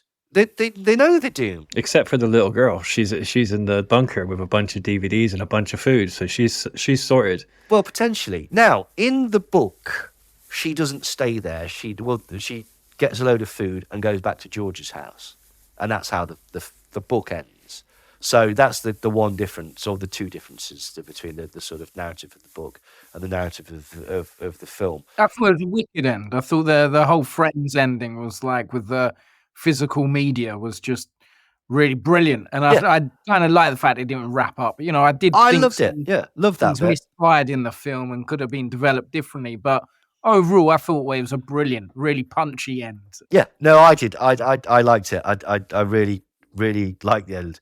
And Chris, who's always here, he was like, "Yeah, that end will piss you off, Neil. You're gonna really get." I was surprised because often stuff like that does, but it didn't. I actually quite I really liked it. So that's the film. I kind right. Again, a lot of the sort of conspiracy readings and stuff from it, basically, they've obviously not actually watched the film, because I saw a couple. One of it was saying that basically this is showing that you can't live without the elites. And it was like, at no point did I get that from watching the film. And then the other one was, this is a warning that this is what the elites could do to you if you sort of don't fall into line. It's like, no, didn't get that from the film either, to be quite honest. Like, I thought it was it's just a dystopia, basically. It's an end of the world film. That aspect of it I quite liked, to be quite honest. As I say, like, I like Threads. Threads is one of my favourite films. Like, and it is, it's nowhere near up in that league, but it's in the same ballpark, isn't it? Do you know what I mean? It's that sort of dystopia sort of thing. There was certain symbolism in it that I could see, if you were looking for symbolism, that you could come away with it. But ultimately, once you've sort of got, right, so it's the thing about the elites, there's no connective thread that I could see. Like, other than the bollocks of, this is revelation of the method. And it's like, well, two things. One, that's not a real thing. We've discussed this before. And two, revelation of the method of what? What? So, In it. I took something else away from it. Like, you said that you don't know how, like, what's going on, like, at the end or whatever. I thought it was very plain to see that, we saw a clip the other day of Steve Bannon slagging the film off. yeah. And I thought, mate, if you watched the film, you'd be declaring victory because it was you lot that took over the government. Because basically it felt like it was like an insurrection, a coup. Well, but this is the thing. Like, it could well have been an insurrection, like a coup from within or whatever. But it was like a military one, and it was like a bunch of whoever the opposition was to that current day government. Like, it just really made me feel like, oh, it's like It's like the Turner Diaries or something like that. Yeah, that is what I thought was going on. Well, potentially, yeah. But again, that was what I quite liked about it, was that there were certain clues that you could certainly make that argument. You could definitely make that argument, but you could also make the argument that it was evidently some foreign power, or, the argument that Danny makes that it was Korea or something like that. There was you could have gone down any strand. Now, maybe again, this just pops into my head, but maybe that's sort of, again, a commentary on conspiracism or whatever, that you work with the information that you've got and you kind of sort of create narratives off the back of that. But that's what I liked, was the ambiguous nature of it, was that you don't know what's going off, basically. I mean, we know what's going off. America's been taken over, attacked, whatever, everyone's fucked, right? Okay. But we don't know the details of it, or who's behind it, or why, or et cetera, et cetera, et cetera. There's only speculation about it. And there's a huge uncertainty about what was going to happen to all the characters, which I also really liked. But if I'm honest, I thought it was a bit too long. I was annoyed that, why are they... Well, it was 2 hours and 20 minutes, and I thought, yeah, it was one of those where it's too long, but at the same time, they didn't quite develop some of the ideas that they could have done. So it kind of fell between two stools a bit. I thought some of Julia Roberts' acting was very phoned in. I found a lot of the characters unpleasant, but that may well be on purpose. Yeah, what was the other bit, basically? It was all right. It was all right. No, I didn't like it. No, I didn't like it. Like, there was bits in it that were all right, but it's not a film that I will watch again, to be quite honest. But hey ho, it is what it is. But yeah, it was better than The Sound of Freedom. I mean, look, let's be honest. That bar was so low with The Sound of Freedom. Like I say, for me, there was moments I really loved. There was some of the cinematography, the craft behind the film was really great. I would agree that some things kind of misfired or weren't pulled off, or could have been pulled off better. But, overall, it was entertaining. I love dystopian, almost kind of sci-fi, if you will, that is kind of commenting on society. So, of course, it's going to make reference to everything from Teslas to Starbucks to iPhones. Like, I thought it was funny. The kid, the first thing he was doing as the boat crashed into them was filming it. Yeah. Of course, a film that was kind of written from a book that was written in the early pandemic and the lockdowns. Of course, a production is going to be so kind of current. It's going to be commenting on stuff that is very current. But it's seen the reaction to it. I think that's the thing, and seeing all the grifters, the amount of people all come up with their take, their alternative. This is what it means. It's just funny seeing people jump on this film. Well, this is the thing, because it just doesn't actually deliver in that. I get why people were sort of excited about it, because there's enough, for want of a better phrase, red flags for it to become like something that you might be suspicious of. It's produced by the Obamas. It's about the end of the world. It's something to do with technology. Tesla's in it. Like, do you know what I mean? Like, there's enough stuff. It was, and again, like, it was one of these things where, you know, people like Vigilant Citizen and stuff like that would be all over it. Like, and in fact, Vigilant Citizen were all over it. They've put an article out. Basically, one of the things that you noticed straight away was that in the title, the way they've got the actors' names out, it says "I am Baal" if you line up certain letters. Yeah, which is always fun. quick one. I am Baal. Like, I am means God as well. Right. So Baal, the God Baal, not just I am Baal. Oh, I see. Oh, okay. There's the more symbolism there. Ah, got you.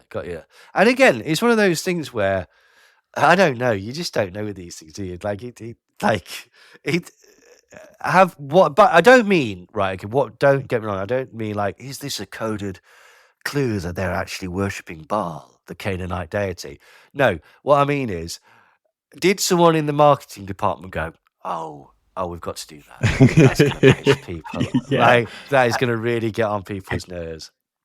There's so many conspiratorial dog whistles in this. There's definitely a tip of the hat to like, oh yeah, we've been watching you guys. We know what you're talking about. Without Yeah. But is that not? But there's different ways of looking at it. Okay, either that's the Illuminati taking the piss fully, or it's somebody that's writing a book that's going to have certain conspiracy theories in it, who's done research into the conspiracy world and how conspiracies conduct themselves, and how they get about, the sorts of people that might be into them.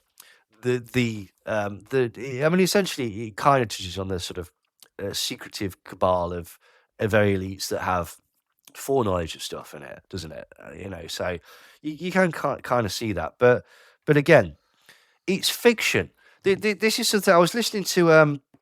Knowledge Fight, and they were talking about Tim Pool and Alex Jones talking about symbolism in films and stuff like that. And one of them, Jordan, I think, pointed out, it's like, can none of these people just watch a fucking film, right? Okay, they think that fiction's reality, or that everything is somehow symbolic of something. And you know what? It isn't. It just isn't. There might be sometimes where it is, but it isn't. And all you're doing is the pareidolia thing of looking for faces, looking for patterns, looking for sort of things. And that's what got me, is like, again, 10 years ago, I'd have been all over this like flies on shit. The dear Satan, the flat earth mockery, the cabal, the this, the that, the that. But actually, again, even when you tie all these dots together, it's like, so what? So what? Like, and what? What's it telling you? What's the secret message that's coming out? True. But the truth of the matter is when you're a conspiracist, no, you can't watch anything without seeing the symbolism, especially if it's like Hollywood, because Hollywood is like casting the spell over everyone. Yes, with the holy wood. Yeah, exactly. Like, yeah, totally. Just a little throwback. Like, sometimes we'd like to just go and watch movies and try and forget about stuff. And like, we went and watched the Minions. Oh dear. Yeah, at the cinema. And of course, there's symbolism in there. Like, I always thought like the bad guy in it is, there's like the sympathy for the devil themes to those Despicable Me films, right? Well, wasn't this about the time when what's it called, Disney started doing stuff like, we'll tell the Wicked Wizards of the West's backstory. We'll turn Maleficent into a hero. There's tons of that sympathy for the devil thing. So Cruella de Vil is now, yeah. So if you're kind of prepping the world for the Antichrist, you're kind of giving that sort of thing. But we would sometimes just watch it for entertainment and not take too much about it, right? So we came home and we posted about, I just went to see the Minions. It was quite fun.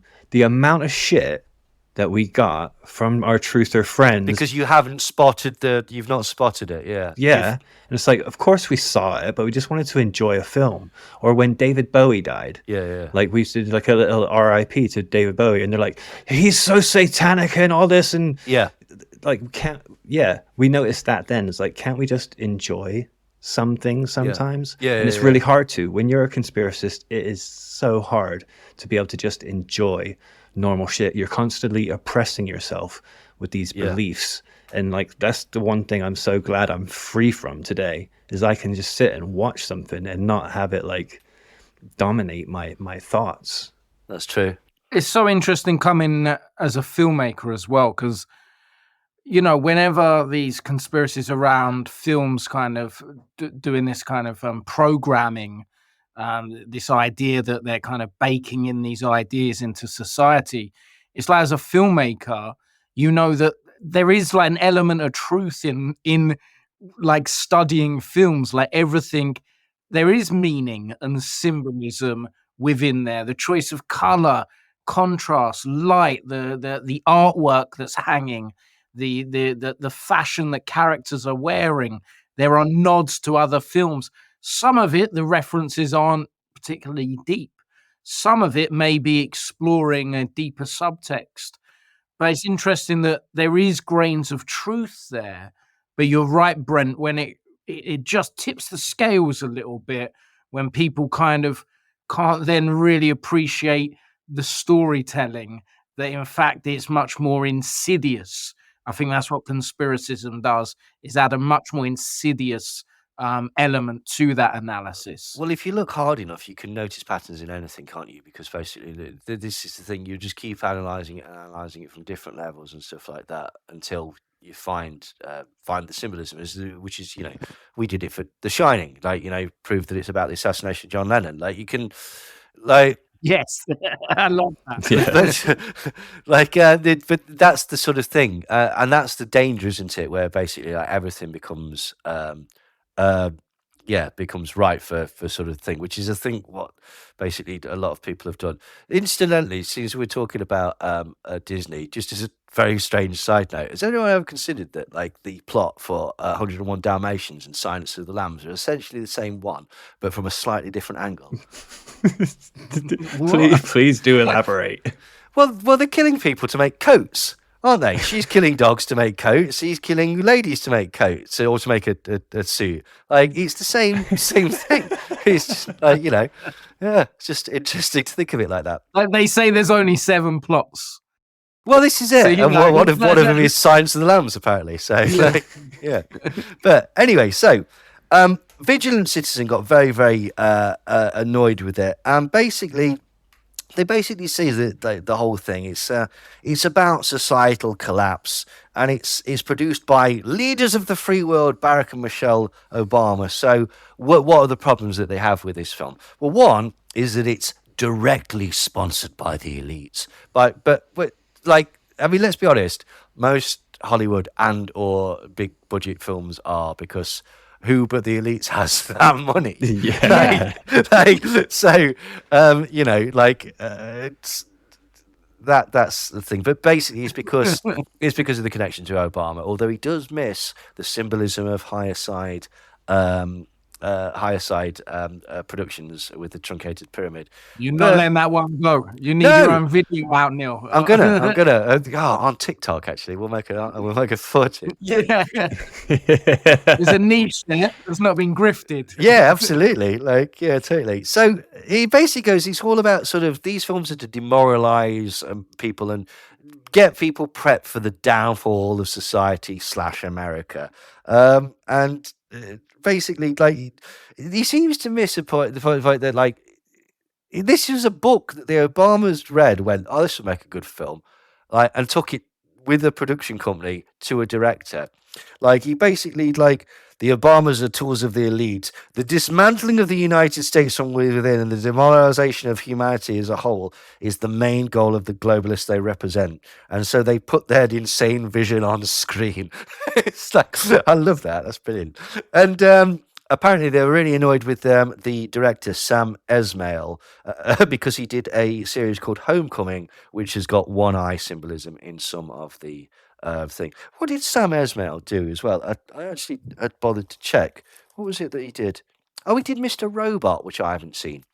But that's an interesting one as well, because Mr. Robot sort of kind of plays with the sort of concept of anonymous, and there's certain elements of it that sort of kind of tie in with reality. I think Barrett Brown gets mentioned in it, or there's a character that's based on Barrett Brown, the journalist that was associated with Anonymous, and stuff like that. So they don't like him. Ooh.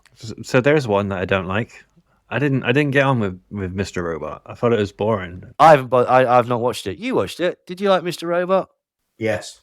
Chris liked it, so there you go. I've never seen it either. It was a one word review. Yes. Like that. Right. So anyway, it then says, leave the fun behind.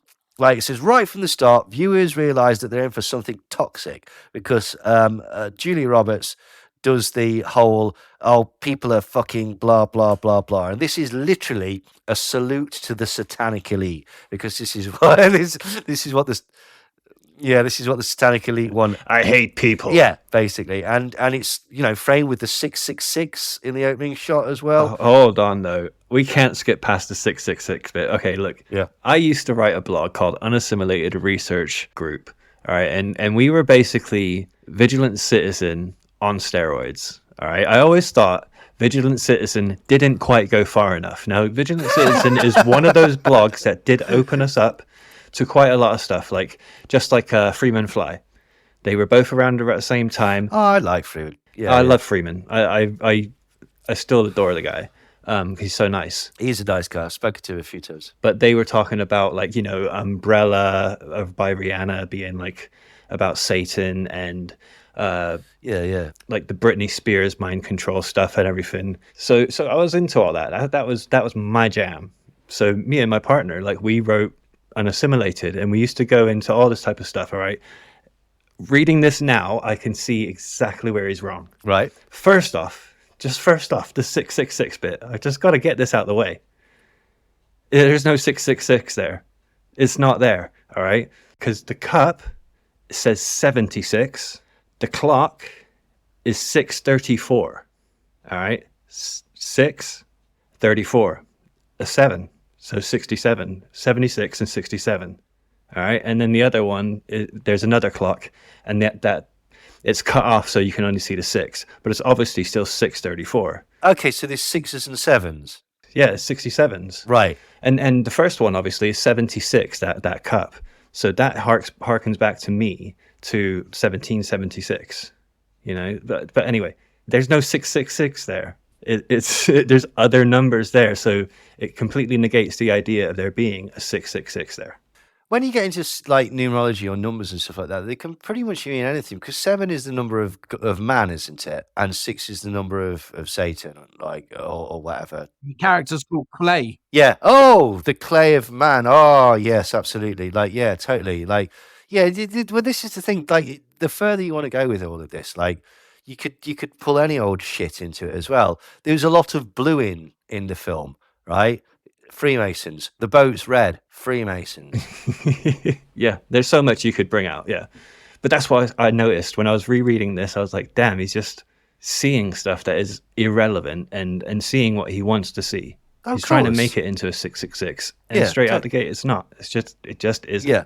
Can I share with you? I've been in a writer's room with writers, and sometimes we're coming up with numbers for stuff, and sometimes we just Google random stuff and go, that's a funny number.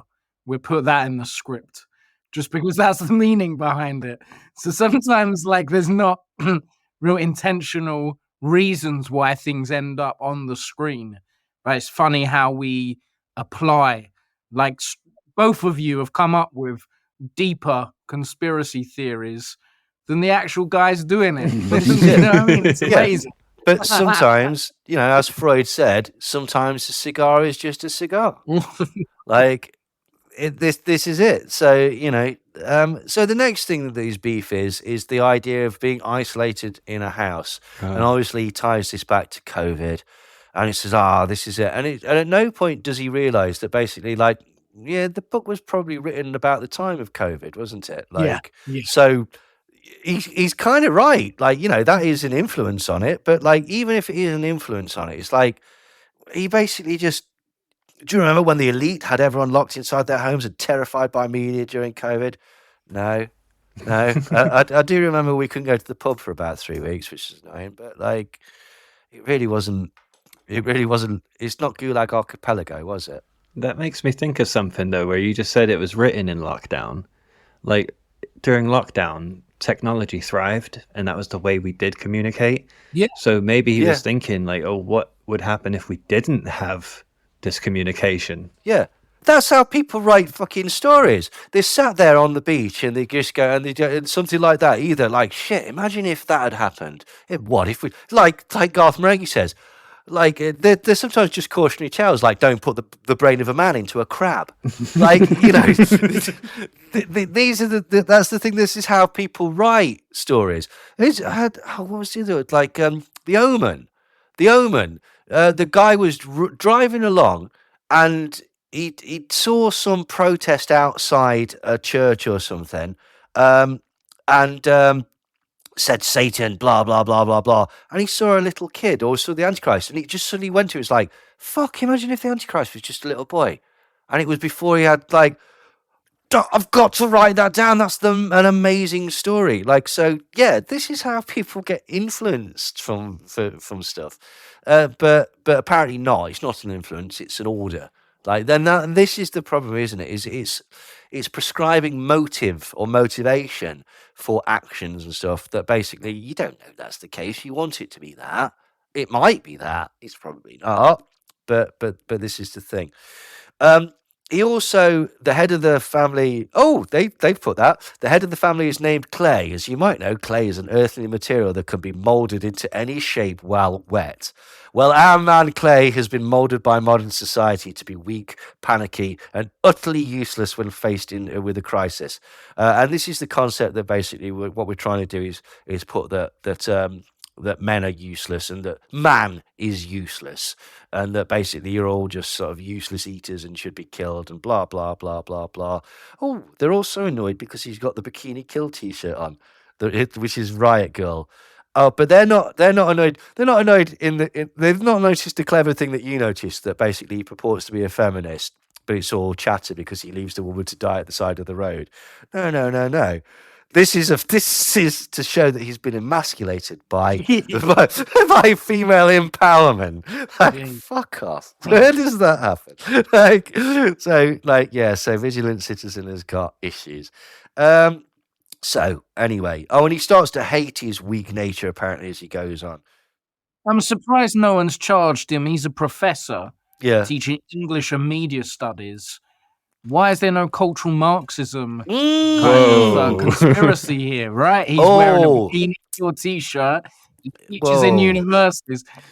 That's it. He's bound to be a Marxist, isn't he, almost? Yeah. Between the three of us, we've come up with a whole load of new... better conspiracy theories. Yeah. So this is the show, isn't it? Like, but basically, that's kind of like what Joel Hill said to us. Like, he's so glad we're not actually red pilled. So anyway, they then go on about the girl being obsessed with Friends, and he somehow ties it back to COVID and the fact that basically she'll have spent her entire time on screens and stuff like that. Trust me, like, I have friends who have kids. It's nothing to do with COVID. They just like screens. Like, and thinking back to when I was a kid, I was on the video games and stuff like that a lot. Like, do you know what I mean? It's just entertaining.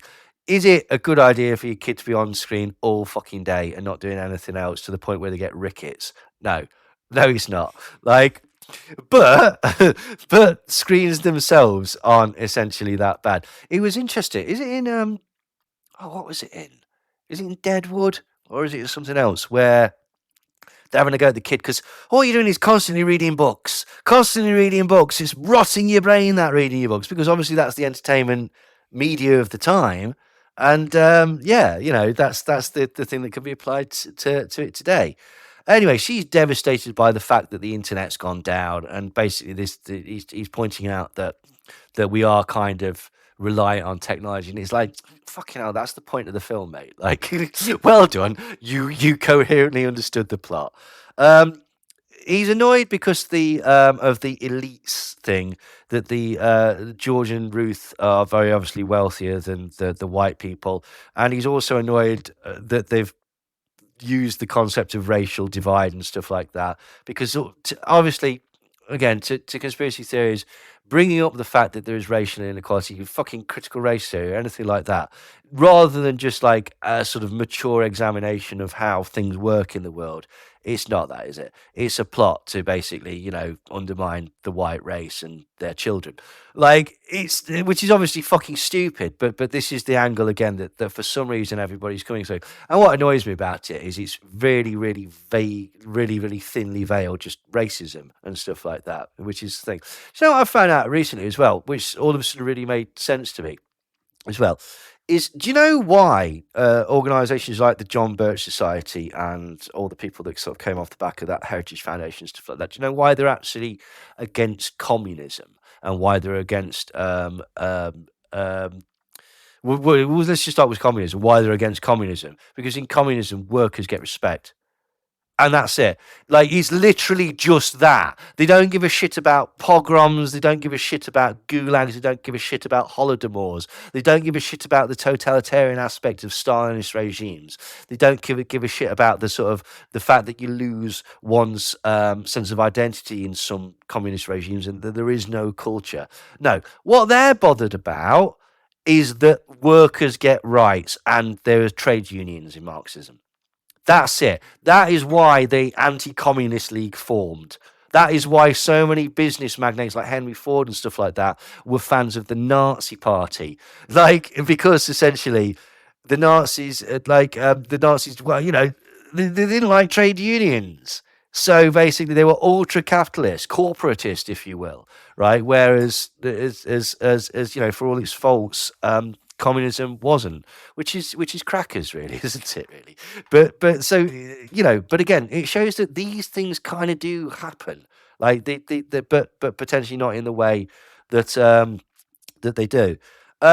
He does mention the art on the walls. There's a poster called the United States of Attica, which is a red, black and green map of United States, which notes indigenous slave and immigrant uprising and other acts of violence that have occurred within each state since the late 1700s. And for some stupid reason within the conspiracy world, all of this concept of fighting for equality is deemed as the great replacement, or like, again, thinly veiled racism. So that's why he's annoyed with it, is the concept that basically just they're spreading hatred and division. And it's like, well, then stop being racist. And they can't. Has anyone ever fucking thought of that?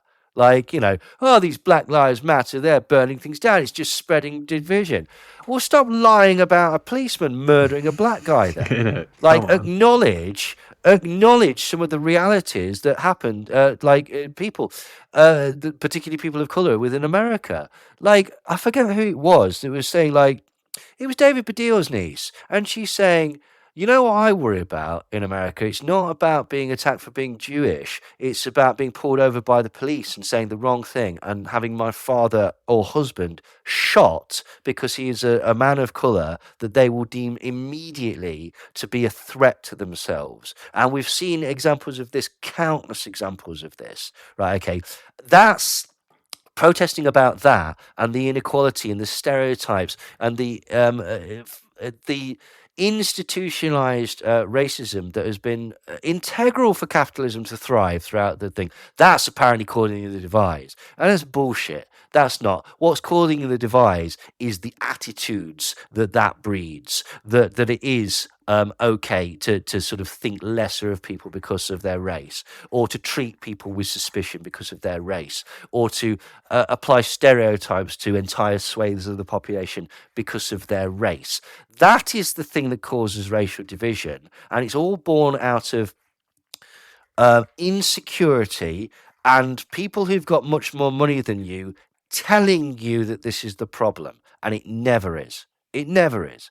But again, for some reason, the conspiracy crowd have got this absolutely arse about face and have decided that actually, like these concepts of replacement it's gone from don't believe the government hype telling you to hate immigrants because they're using you to, well, shit, actually, maybe the immigrants are the weapons of the New World Order. It's perfectly legitimate to hate them. And that's disgusting. That's absolutely disgusting, and it's been driven by the attitudes of a very small amount of people within this industry that everybody else apes. And the reason that they ape it is for fucking money. Is because that's the reason that they entertain twats like Tommy Robinson and right-wing politics, is because there's an audience there that will throw money at you, and they give a fuck about the truth. They give a fuck about making the world better. They give a fuck about true love is the only thing, everything else is an illusion. Fuck off. They're into money. They're into absolute money. They're into lionizing themselves and setting themselves up as heroes for swathes of morons, and it's fucking revolting, to be quite honest. But anyway, so back to the film. So anyway, then there's an attack, blah blah blah, and it's this idea about just scaring people into the concept of the end of the world. They're also annoyed by the fact that the prepper is kind of set up as a bit of a redneck, and it's like, well, yeah, he is, but to be quite honest, like, you know, it's a shorthand explanation, isn't it? Like, and it's probably it's accurate in a lot of particularly patriot movements and stuff like that. So, you know, what do you want? Like, he also he points out about the microwave weaponry, which is a real thing. One thing that got me is like, if it is microwave weaponry, why has it only affected him? Why has it not affected any of the others? Like, apparently everyone else is immune to it or whatever. But again, that can be forgiven because we don't know what it is. We just don't know what it is. It could be the tick. Exactly. It could be any number of things. The tick bite might have made him weak enough or something, maybe. Yeah, potentially it could be all sorts of things. So I'm not too terrified with that. I got a quick sidebar though. Yeah. Like, while we're talking about Vigilant Citizen, do you guys know he's Muslim? No. Yeah.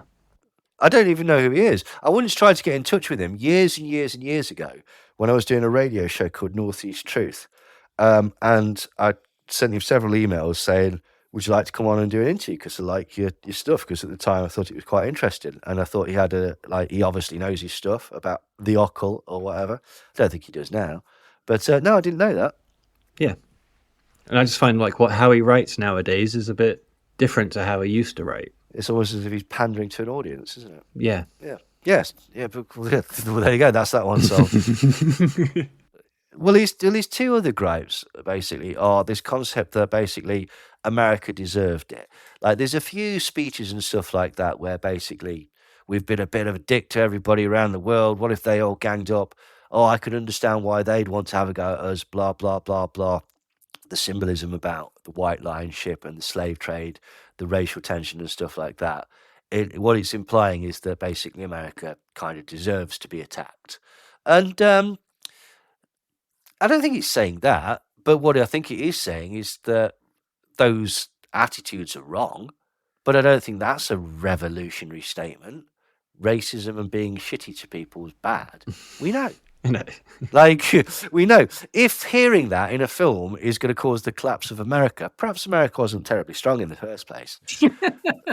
Like, you know, it's entirely plausible that it was a paper tiger. But anyway, and then his final sort of thing, his annoyance, is to do with the breakdown of the family unit. Like, the kids are very disconnected to the parents. The parents don't seem to communicate particularly well. There's the bit where Julia Roberts nearly sleeps with the thing. In the end, Rosie seemingly abandons her family and just sods off to indulge in watching Friends and eating Pop-Tarts and stuff like that. There's the slightly weird scene where Ethan Hawke has the flirty conversation with the young girl.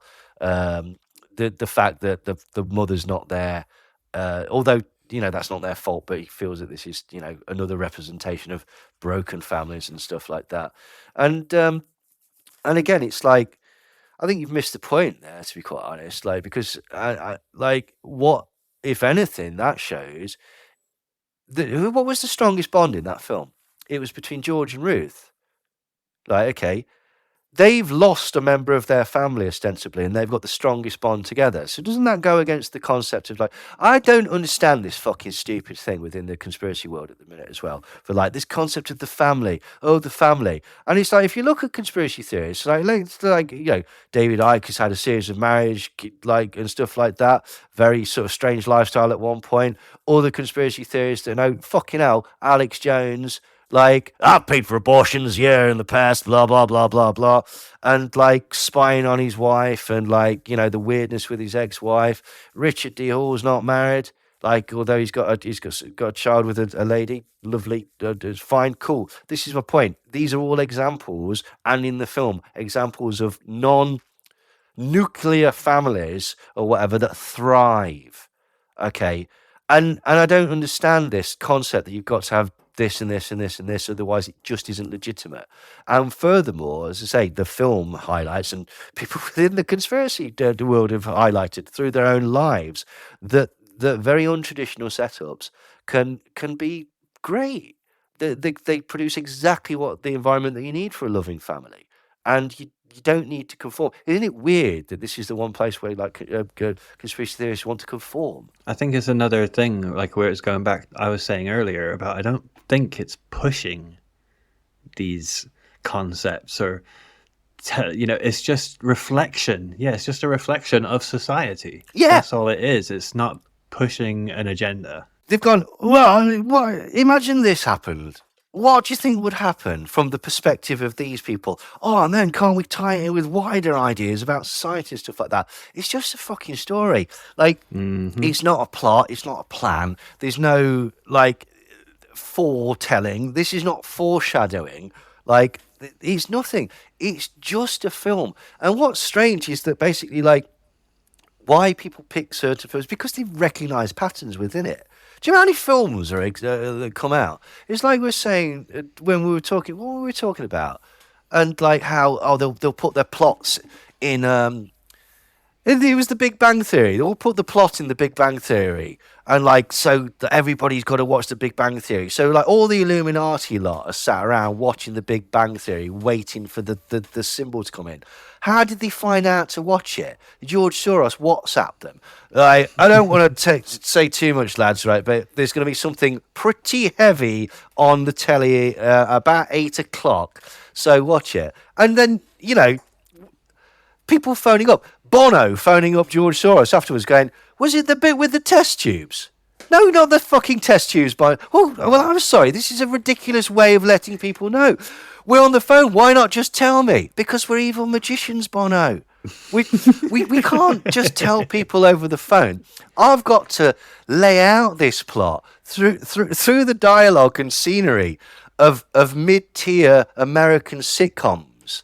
Right? That's how we weave our magic spells, not through grimoires, right? Okay, or blood sacrifices or anything like that. No. That, like, if you go back, I did, like, Cheers is replete with occult messaging. We could have stopped 9/11 if only we'd have been more into Seinfeld. Like, and it's just it's a shame, really, isn't it? But yeah, it's a silly idea when you think about it, isn't it? Any final thoughts then? Well, I just think it was just a film. Again, I think again, this speaks more to the conspiracy world and the culture of conspiracy world and social media and the need for content. People saw something and just went, anything, this will do, this is fine. Like, it's got to be something, it's got to be significant, and they'll apply their own meaning to it. Like, again, I've said this many, many times and stuff like that.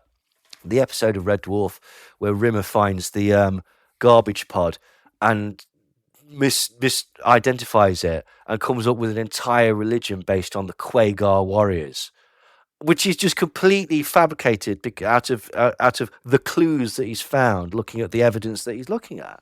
And this is a similar thing.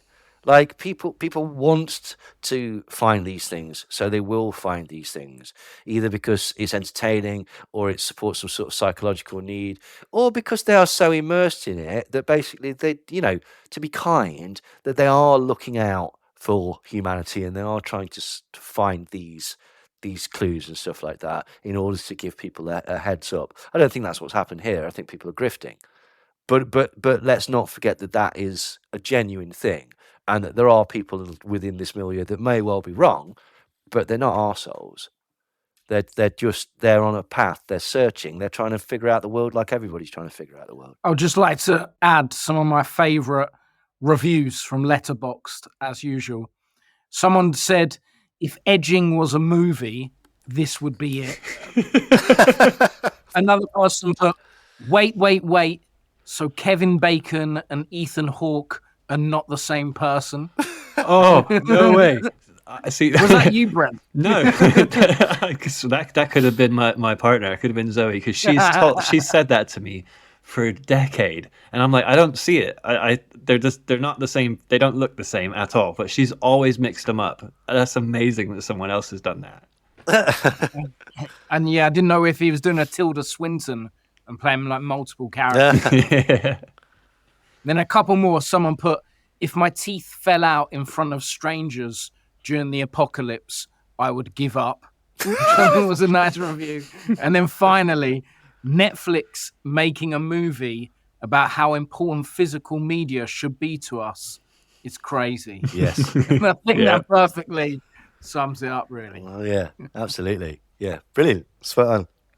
And I should say, this podcast pretty much is running to the duration of the film. So you could take this podcast, sync it to the film, a bit like Pink Floyd and The Wizard of Oz, and basically just watch the film to this podcast. That'd work. Oh, wouldn't it be amazing if it actually synced up in a really significant way? Finally, as well, Greg, would you like to give a little tribute to Benjamin Zephaniah? Yeah, man. Yeah. Like, since you've seen online, Benjamin Zephaniah passed away.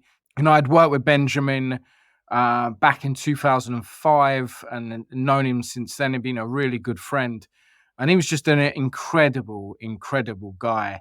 And like the loss of, I wrote an obituary for Freedom Press newspaper about Benjamin, and it's just so impossible to kind of really describe what a phenomenal character he was as a person, and just the loss of him as a human being on us as humanity. He just leaves a huge hole, but he's left behind for us like some incredible books, poetry, performances, and just, man, he was a beautiful, wonderful human being who I was lucky enough to have worked with. And, he led by example of just how he treated people in such a beautiful way. And he just created wonderful art, man. And what more purpose to life is there than being nice to people and creating beautiful works of art? Like, if you can do those two things,